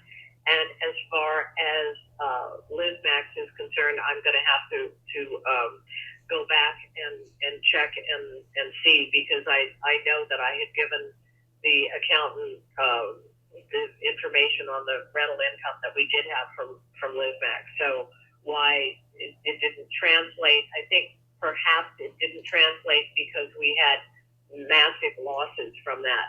But I'm saying what we had given to you in the docket with regard to 40,000 in business income in 2024, I'm sure is accurate. Okay, so you're saying that your federally filed tax returns are inaccurate. No, I'm saying I need to look at how she calculated that. Well, there's an itemization of gross receipts, and it says zero for Liz Max and for Quartet, and it only says 6,700 for Nobody told me. I think maybe she was in putting that in there, that maybe she was saying that we hadn't gotten any 1099s for Liz Max or for Quartet, any documented government stuff that would. I'll have to look, because I do know that I gave her that information and she may have put it, elsewhere. I mean, we didn't have any W-2s or 1099s or anything like that would have been associated with Liz Max or Quartet on the 2024 income tax. That would have only been for Nobody Told Me. All you had to do is look at the bank statements to see the gross revenue, correct? No, not well. I mean, I looked at the bank statements and I was able to calculate the gross income of each of the entities for the 18-month period for which you gave me the bank statements. In any event, this is something that I'm going to have to pursue in a deposition with you, because again, I need you to have these documents in front of you. One of the things that you did finally admit to in your recent filing is that you are paying the living expenses of your daughter, Laura Owens, correct? Correct. And you state in Schedule J that your monthly expenses for her, and you referred to her as a dependent, correct? Correct. Okay, and you say, well, where did you put this? Let me see, hold on.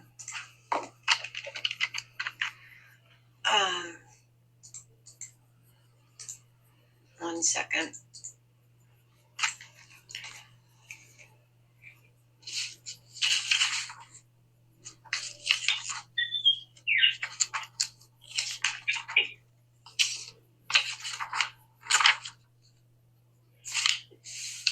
Okay, let me just go.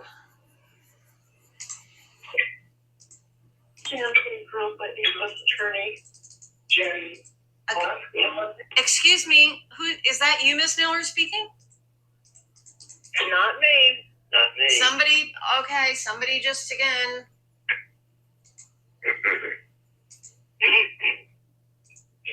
Okay, I am looking at your statement of financial affairs that was docketed yesterday, and it says that you have for between 2024 and 2025 that you gave gifts to Laura Owens in the total amount of $19,608. Correct? That I gave what to her? You gave gifts through ongoing monthly support to your daughter, Laura Owens, of $19,608. Okay. That's what you said in your sworn statement, correct? Correct. Yes. I couldn't understand what you had said. It's correct. Okay, well, tell me how you calculated that amount. From the fact that we pay for her car. No, I need to know specifically how you came up with that number. I don't need generalities. I want to know specifically how you came up with the amount $19,608. What does that include for the period 2024 to 2025? It includes clothing. It includes food. It includes whatever the housing would be. It includes the car, the insurance. It includes the basic, life necessities. Well, I know what you're telling me it includes, but how did you calculate it? Like, what amount did you attribute for that 2-year period to food? Best guess estimates,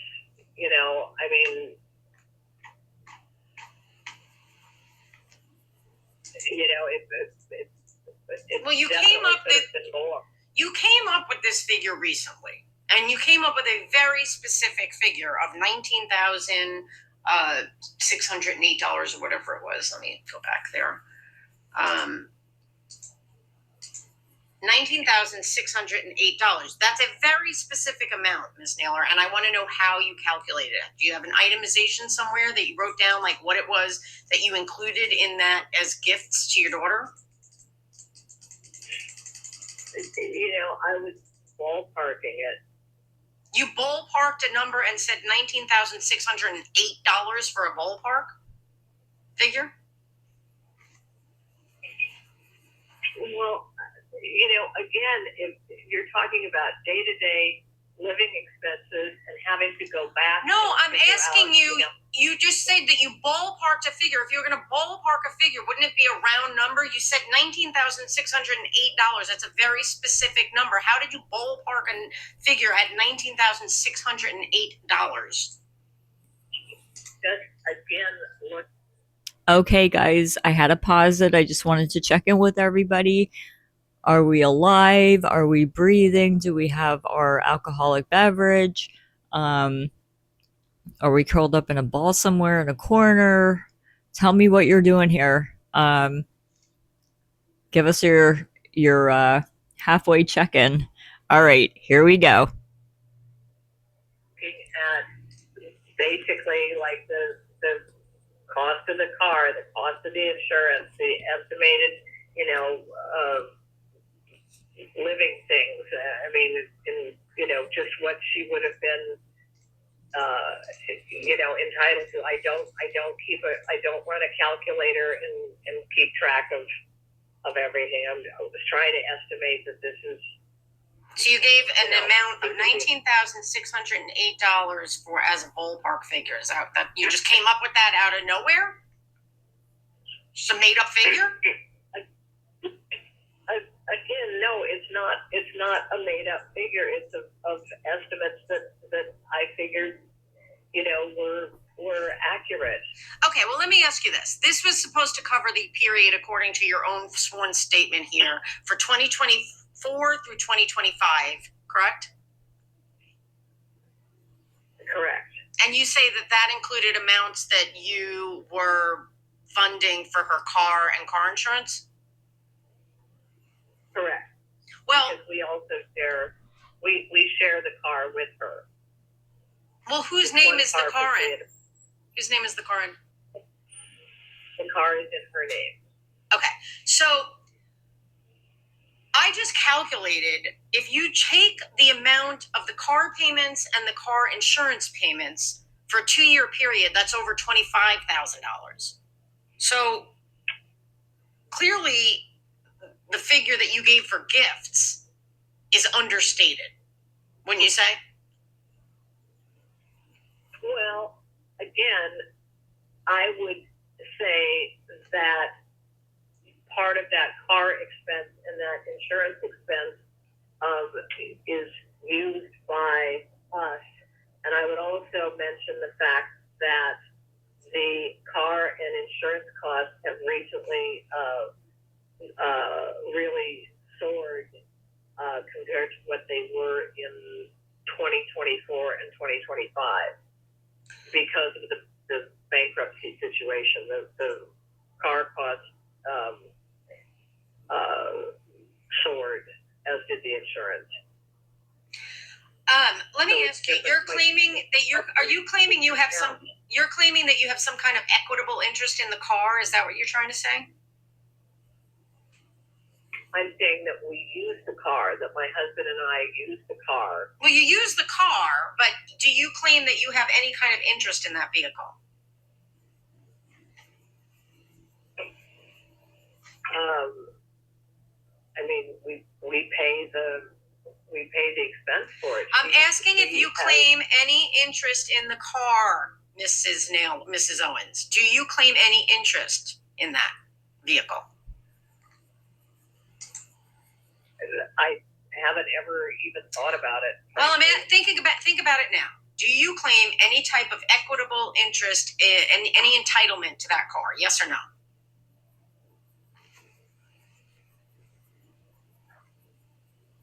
I need a yes or no answer. You either do claim that you have some kind of ownership or equitable interest in the lease, or you claim that you do not. Which is it? Well, I think that legally, since my name and my husband's name are not on it, I would think that legally, no, we don't.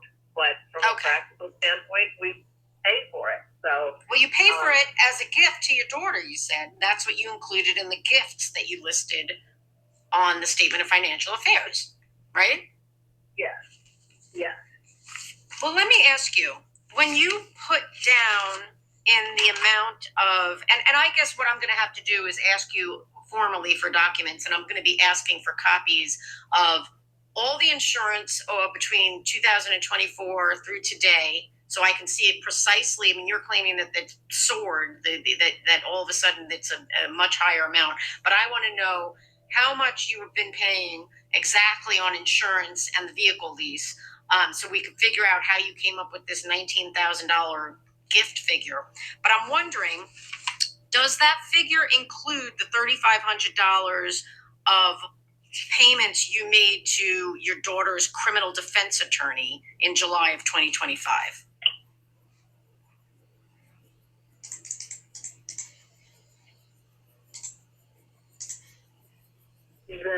Does the $19,000 include that? Yep. The $19,000 was just in terms of basic, expenses. Okay, so your bank records reflect that on July 9th, 2025, you paid $1,500 to Josh Colesrud. Then on July 10th, 2025, you paid $1,500 to Josh Colesrud. And on July 11th, 2025, you paid $500 to Josh Colesrud. So that's a total of $3,500 to Josh Colesrud, who was your daughter's criminal defense attorney at one point. Is that correct? Correct. Why didn't you include that in it? Was that when you paid that money? Was that a gift to your daughter?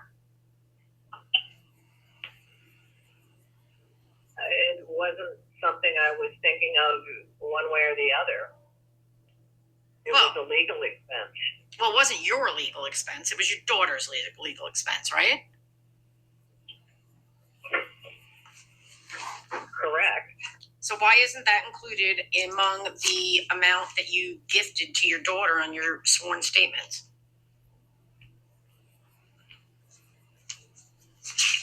Again, because I don't really consider that a gift. I consider that a legal expense. Of your daughter, correct? Well, you're gonna claim. Wait a minute. Just stop. Are you going to sit here and claim that the attorney payments to your daughter's attorney, Mr. Colesrud, was anything for you other than a payment for your daughter's criminal defense? That was for her criminal defense. He was her lawyer, not your lawyer, right? Well, part of our family businesses, including our podcast, Nobody Told Me, and, you know, that she was a part of. So I think that helping her defend herself on that helps the family overall and the family businesses overall. I mean, you know, so I think that it's not something that you can just say, oh, that's just to help her. You know, that it needs to be done for the family reputation as well. Okay, so you're going to deny that the money that you paid to your daughter's criminal defense attorney were gifts to her? Well, I'm asking you if you're denying that. Either you admit that they were gifts or you don't. Yes or no? Just tell me yes or no. If you don't think they were gifts, say, I know I don't think they were gifts. If you do believe they were gifts, I'm saying I don't see it as a gift. I see it as an expense for the reputation of the family. Okay. And our ability to go forward with regard to some of the businesses that we've had. Well, is the Nobody Told Me podcast still ongoing? It's still available online, and we are still making some income from it. And yeah. Okay, let's see. I understand that you currently hold $7,000 in cashier checks that were not previously disclosed when you first filed this case on May 22nd. Is that correct? I did not hold the $7,000 in cashier's checks on May 22nd. I just recently took those out. Why did you take out $7,000 of cashier's checks since filing this case? And you took it out of what, your bank account that you had at the time of the bankruptcy filing? Yes, I took it out. It was because we did not set up the debtor in possession accounts, and we didn't do those because we had early on realized that we wanted to dismiss this, and the money that goes into our account is Social Security and pension income, and going forward, because we weren't continuing with the Chapter 11, it didn't seem to make sense to set up the DIP account. And also my understanding was that I really would need an attorney to go with me to set up those accounts. And as we previously discussed, we were unable to find counsel for that. So I didn't know whether that was actually going to be required of me since we have filed for dismissal. So I wanted to protect the money that had been in those accounts and to take it out as cashier's checks that I have on hand. If it were to be required that I set up the DIP accounts, I wanted to have that cash available, or the money available to deposit if need be. All right. So what account did you take those $7,000 of cashier checks out of? That was taken out of our main checking account, 0140. I believe it all came out of that account. And what was the source of the cashier's checks? Who issued those to you? Bank of America. Well, let me ask you, when I'm looking at the time that you filed this case on May 22nd, you said that there was only $100 in the Bank of America account ending 0140. So was that false? No, that was true. So then when did that $7,000 go into the account 0140? On July 1st, it was, we get our pension checks on the first of the month, and so there were, that's what it had come from the monthly deposits. But it doesn't. Your pension checks don't come out to be a round number of $7,000. So I don't understand. Like, how many cashier's checks do you have? I have one for 1,000 and one for 6,000. Okay, and you got the cashier's checks drawn from your own account that held $7,000 in it. It held more money than that in it, but that money was being used to pay for day-to-day living expenses, and we had an automatic withdrawal coming up for the car insurance, and so I did not close those accounts, but took the majority of what was in there out, so that again, if I were required to do the debtor in possession accounts, I would have the funds to do it. Okay. I'll have to see. I mean, you're not to spend that money. Do you understand that? Correct. Okay. At this point, you have to be mindful of the fact that you're in bankruptcy, and you can't be like taking money out of accounts and then hiding it like that.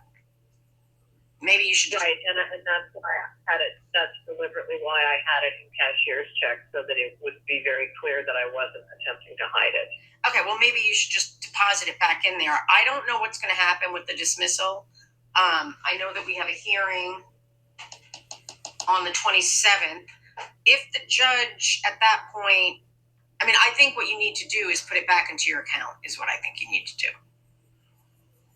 Well, would it be possible for me to set up a different account, because I had gotten notified by Bank of America that as of August 10th, they are closing our business account for Quartet Farms, and I'm concerned that they might close the other accounts that we could I open would I have your permission to open an account with a credit union and deposit that money in the credit union account?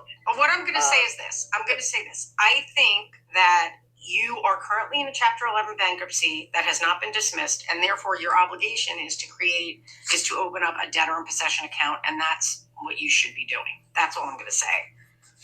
You have to determine for yourself. I can't give you legal advice, but that has been your obligation since the day you filed this case, that you were required to open a debtor in possession account, and you have not. So I'll just leave it at that. So are you still supporting your daughter, Laura Owens? Yeah. And does she earn any income on her own? She has been unable to. Well, my answer is, that's just listen to my question. Does your daughter earn any income of her own currently? Yes or no? No. Okay. So I understand just from public information that your daughter has a private criminal defense attorney, currently, correct? Correct. Are you paying for that attorney? No. Who's paying for that?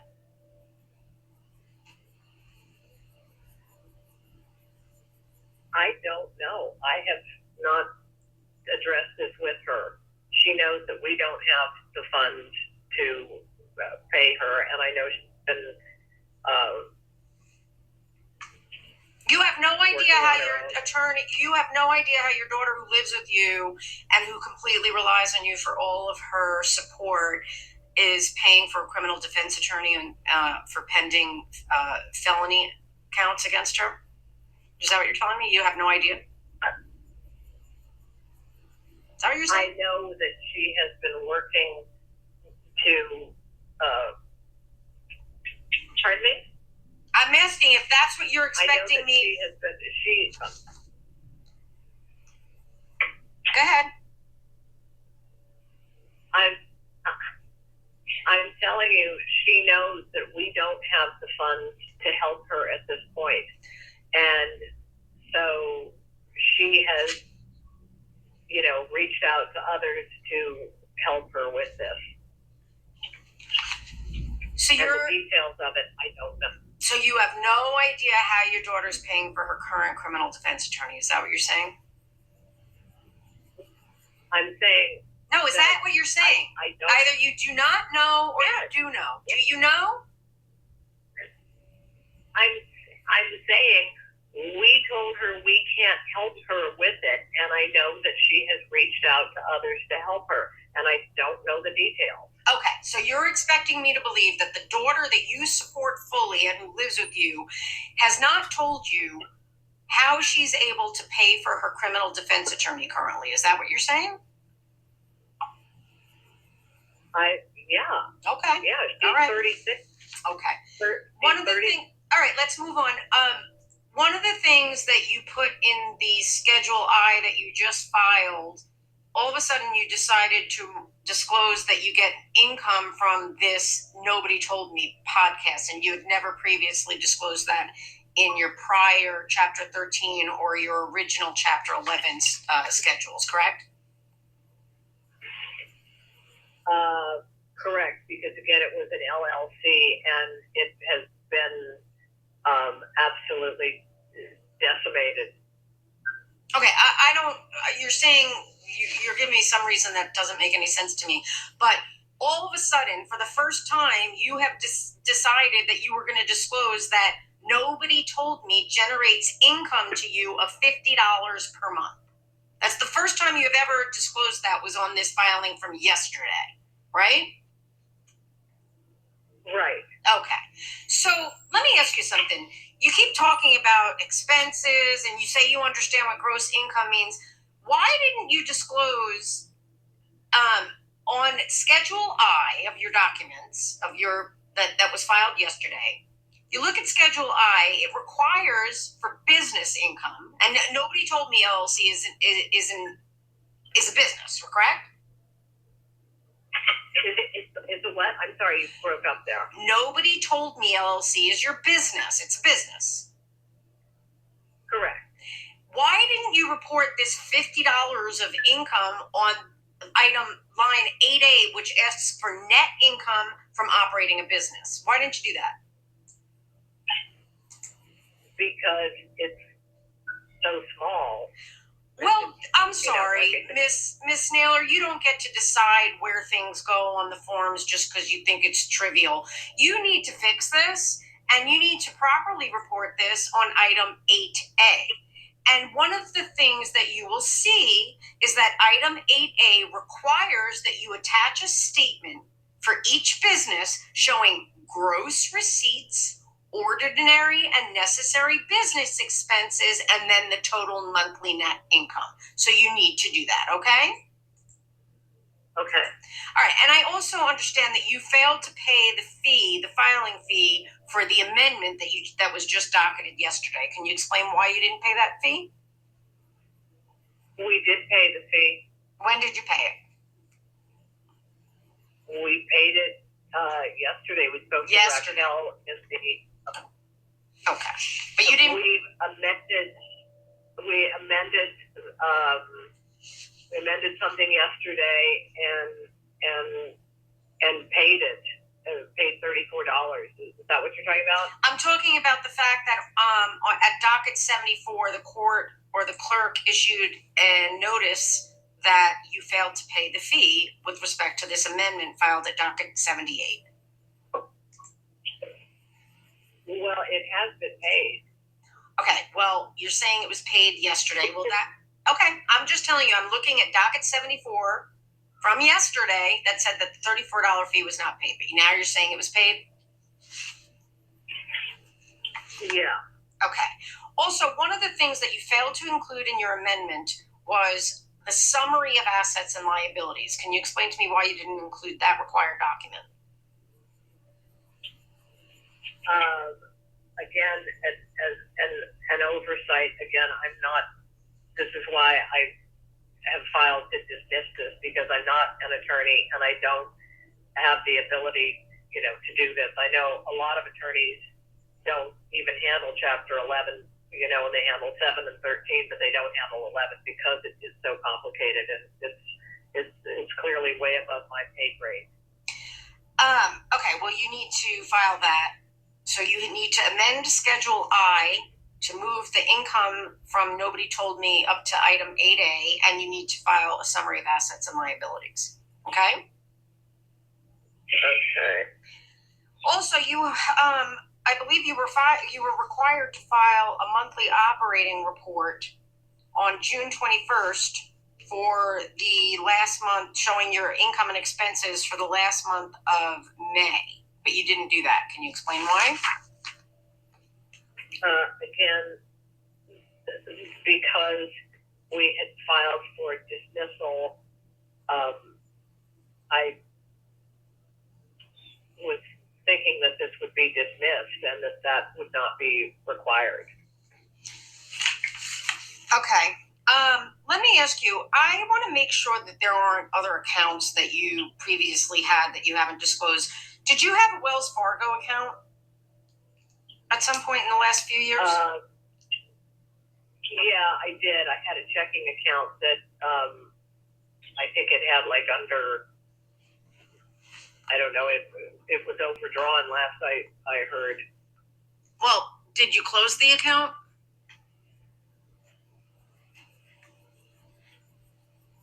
I believe Wells Fargo closed the account. Okay, and when do you believe they did that?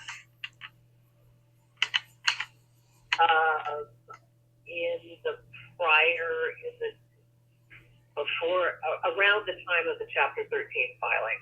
I don't have the exact date. But you I never. believe that they were listed. I think they were listed as a creditor, so that was like $218 or something.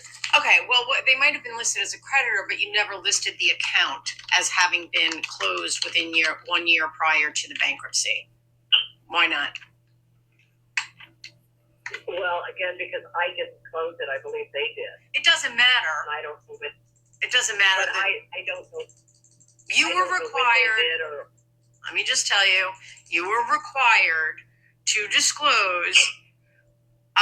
Let's see, I can give you the exact wording. Within 1 year before the bankruptcy, were any financial accounts held in your name or for your benefit closed, sold, moved, or transferred. It doesn't say did you, it say were any accounts closed, and you did not disclose the Wells Fargo account, correct?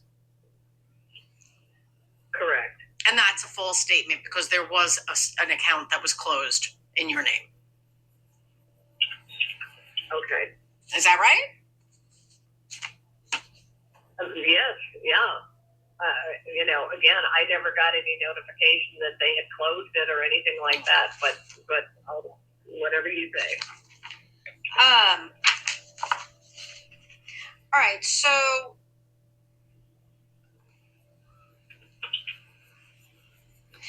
you paid between May of 2025 and May of 2026, you made $21,000 of payments to your daughter, Sarah, correct? Uh-huh. And yes, I need an actual answer, no noises. Yes. Okay, so can you tell me what was the purpose of those payments? Those payments were made, they were reimbursements to her. She is a co-signer on our mortgage, and she had advanced her own funds to keep our HELOC, our basic utilities, and our life insurance, and in some cases food costs paid because we were strapped for cash. Okay. And so once we had leased out the pony, well, let me ask you. Can I ask you something? You paid $21,000 to your daughter. Why didn't you take that money and pay it over to the mortgage to prevent the foreclosure? Because it wouldn't have done anything to prevent the foreclosure. Well, it sounds like you're just accepting that there's going to be a foreclosure. Is that fair to say? Because you're not doing anything to try to fix it by paying it. Absolutely not. Absolutely not. We're not accepting that there's going to be a foreclosure. But as I say, it was clear from the statements that from the communication that we had received from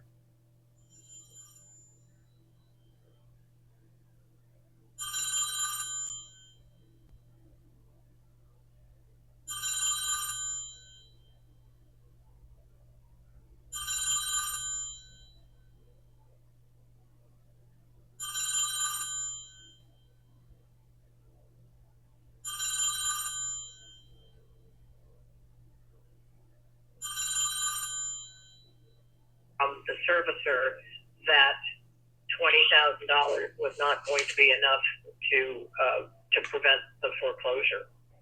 So it wouldn't have done anything. And you keep saying that, but if you add up all of these amounts, then maybe it would have done something. I mean, you decided to pay your daughter instead of the mortgage on your home that's now in foreclosure. I mean, that's what you did, right?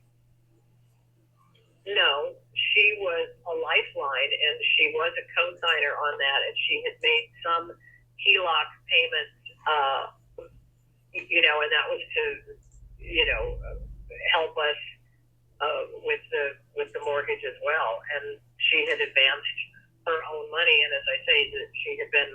I understand why you did it. I understand what you're saying, but the fact of the matter is, you chose to pay over $20,000 to your daughter instead of paying that money over to the mortgagee on the home. You made that choice, correct?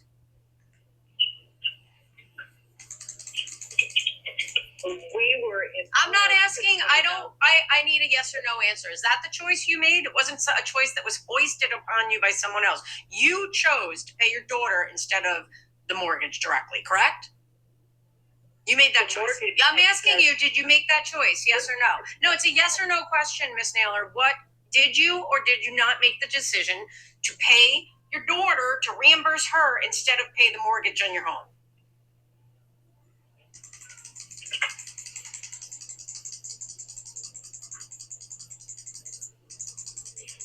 That wouldn't have paid the mortgage on.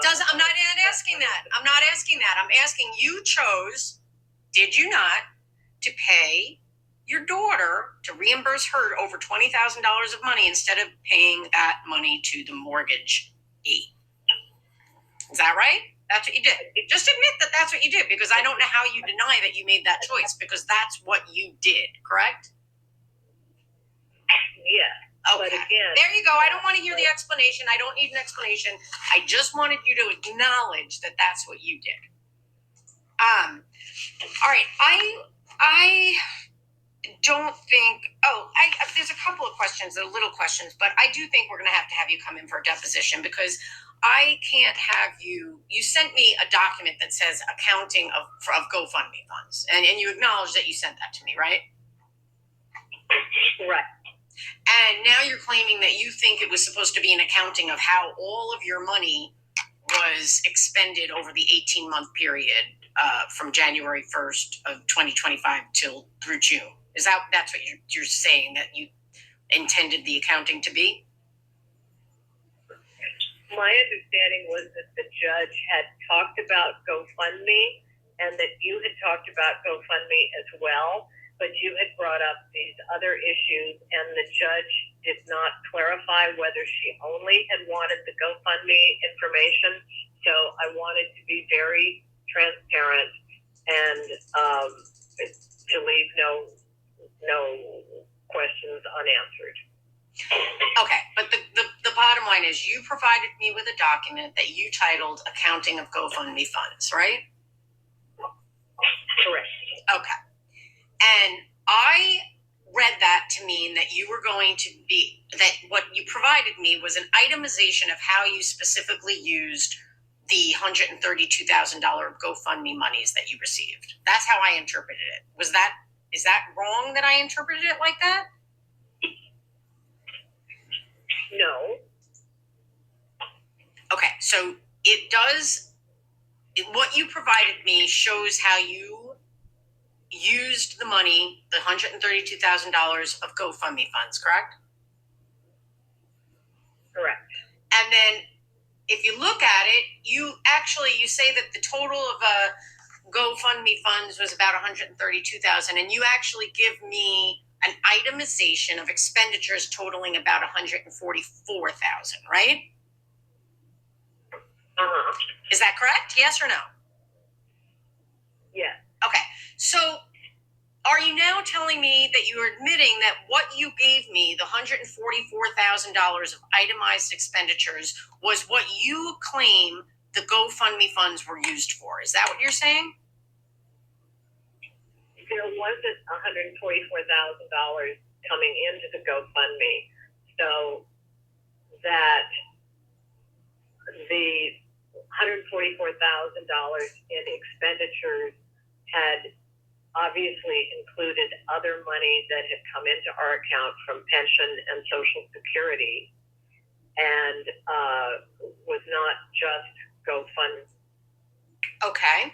So why did you give me an itemization of expenditures that totaled $144,000? Why didn't you give me an itemization of expenditures that totaled the amount of the GoFundMe funds? I'm so sorry. Could you start it again? I accidentally hit a button that muted you on Sure. my phone. I'm asking, why did you give me an itemization of expenditures that totaled $144,000 and not just give me an itemization of expenditures that corresponded to the total GoFundMe funds? Because I wanted to be very transparent and show you everything that had come in and gone out. Okay. In that time period. Okay. You know, like I say, we're talking about more money than the GoFundMe received.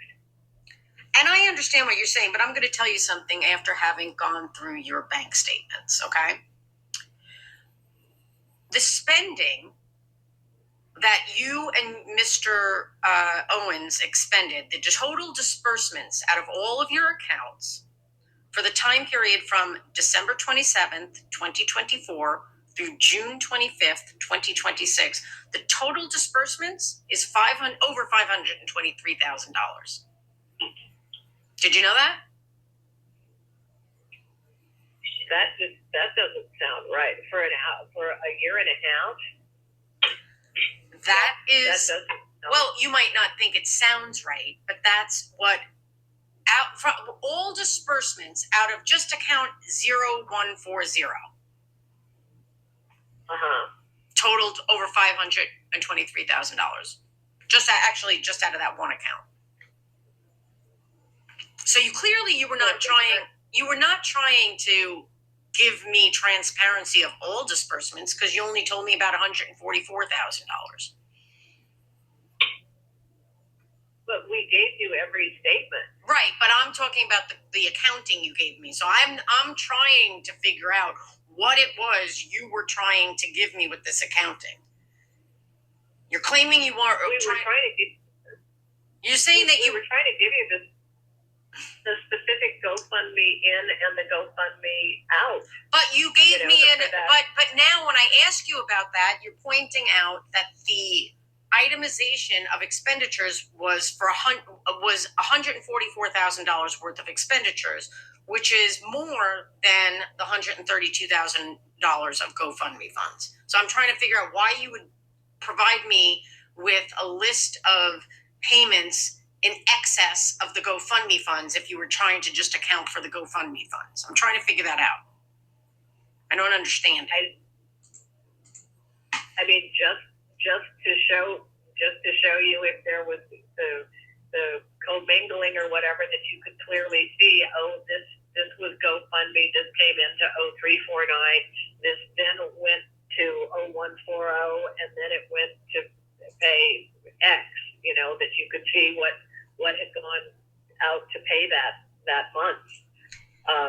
Okay, well, I'm telling you that clearly you decided to just pick a selecting number because in that time period that covers this accounting that you gave me, there were actually $523,000 of total disbursements from your account 0140. So you for have a year and a half. Yeah, but that was the account that covered this accounting that you provided me. Right. And so if you figure our pension and Social Security. No. Wait. Back up. I don't want to talk about the income. I'm just talking about the fact that you clearly weren't trying to give me a itemization of all of your expenditures in that, in that time period, because it was well in excess of $144,000. So to the extent, but I understand that I understand, but here's the thing, Mrs. Naylor or Mrs. Owens, if you were going to just try to itemize or correspond the GoFundMe funds and give me an itemization of how those monies were spent, you would have given me an itemization of expenditures that totaled the amount of GoFundMe funds, right? I mean, wouldn't that have been the logical thing to do? Well, yeah. Okay, but you didn't do that. You didn't do that. Instead, you gave me this random number of expenditures, $144,000, right? So it was like $12,000 more than what you needed to account for. And now when I asked you about it, you said, well, I wanted to show you all the expenditures during that entire period. But that can't be true, because you had, in just one account, there were over $500,000 of disbursements. So I just want you to be clear about what we're talking about here. And I think what we're going to have to do is get you in for a deposition where I can put these documents in front of you, documents that you signed under oath. We talked about, there were clear contradictions between what you said under oath in the Chapter 13 and what you filed on May 22nd in this case, and then what you filed yesterday. Clear contradictions where they just don't jive. And I know you're trying to say, well, I didn't understand that, but it was the same exact forms and you have totally different answers. So clearly, without you sitting in front of me with those documents in front of you, I'm not going to be able to fully and properly examine you on these things. So unfortunately, I'm going to have to do a Rule 2004 exam. I will send that out, and I'm going to ask for additional documentation from you about some of the things we talked about today. So I guess since you're on the line and we're going to conclude the 341, why don't you give me an idea? I mean, we have this hearing on, when is the hearing on this case? My understanding was that the next hearing, the dismissal hearing on August the 6th. August the 6th. Okay. That's right. So but you mentioned something on the 27th. And I'm sorry, I was incorrect about that. Yeah, I was incorrect. Sorry. All right. So okay. It is now the 16th. Can you tell me what your availability is to come into my office face to face and do a deposition, like over the next few weeks? Let me go and get my calendar. Can you hang on? Actually, you know what? That's fine. I thought you might know it. Why don't we do this? We will conclude this matter, and then you can send me an email and tell me precisely the dates that you're available, and we can go from there. And I'll set it. But I'll have to file my Rule 2004 request. Okay. All right. So I think that's it. I mean, there's no creditors on the line, so I am going to conclude this matter, and we will go off the record, and I will wait to hear from you by email about when we can set up your deposition. Okay? Okay. How long do those usually take, and what date would you like to have it done by? I think it would be better to have it before the continued hearing. So if we can do it before August 6th, that would be best. So that's number one. Number two, the length of these often depends upon the cooperation of the witness and the witness being candid and forthright. When witnesses try to be evasive and explain away things without answering straightforward questions, typically they are longer, sort of like this 341 meeting. So I'd like to, have you come in, and then we can just kind of go through the documents. I'll have them right in front of you, and then we can try to get to the bottom of this. And, at some point, Ms. Naylor and Mr. Owens, you're going to have to acknowledge that there were false statements made. I know you want to try to explain away the false statements, but we know by looking at your various pleadings filed under oath, you can't you can't deny that you previously made false statements under oath. I mean, is that fair to say that you have to admit that there were false statements under oath in your prior pleadings? Will you at least admit that? Yes. I mean, as I say, a lot of this was lack of understanding or what was actually being asked and what was necessary to file. Okay. So, but the problem with that explanation is that you had an attorney assisting you in the Chapter 13, so that doesn't really work for the Chapter 13 omissions.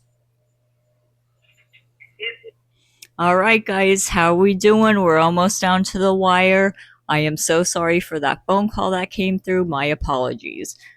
But like I said, we're almost through it. We can do it, guys. Here we go. Let's finish it. It was a very brief, well. Okay, so we'll just leave it at that, and I'll delve into that further at the deposition. We will conclude this matter and go off the record. Okay, I'm off the record, and thank you very much. And I'll wait to hear from you so that we can schedule your exam. Okay, but just the one thing, I mean, should we plan on an hour, 2 hours? What? Oh, I would set aside 8 hours because that's what I'm allowed to do. Pause. Okay, can you imagine being told that you have to go there for 8 hours? Now, we just listened to 2.5 hours, right? 8 hours, I would be hyperventilating and I would have to have anxiety medication, or I don't smoke pot, but let me tell you, I would have to have something to mellow my ass out to even attempt to go through this. 8 hours. Holy shit. 8 hours? Well, that's, like I said, Ms. Naylor, it's all going to be dependent upon how you answer questions, right? If you take up a lot of time, pontificating and going off on tangents, then it's going to be long. If you want it, when I ask you a yes or no question and you answer it sincerely, and just answer the questions as I ask them, then it'll go quicker. But I am entitled to examine you for up to 8 hours. Okay. I think my phone may be about to die here. All right. Well, we're off the record and we're concluding this matter. So I'll wait to hear from you for dates that you're available. Understand one other thing, please. Some of the answers that I was also trying to give were to, appease the crowd on the line so that they would not be going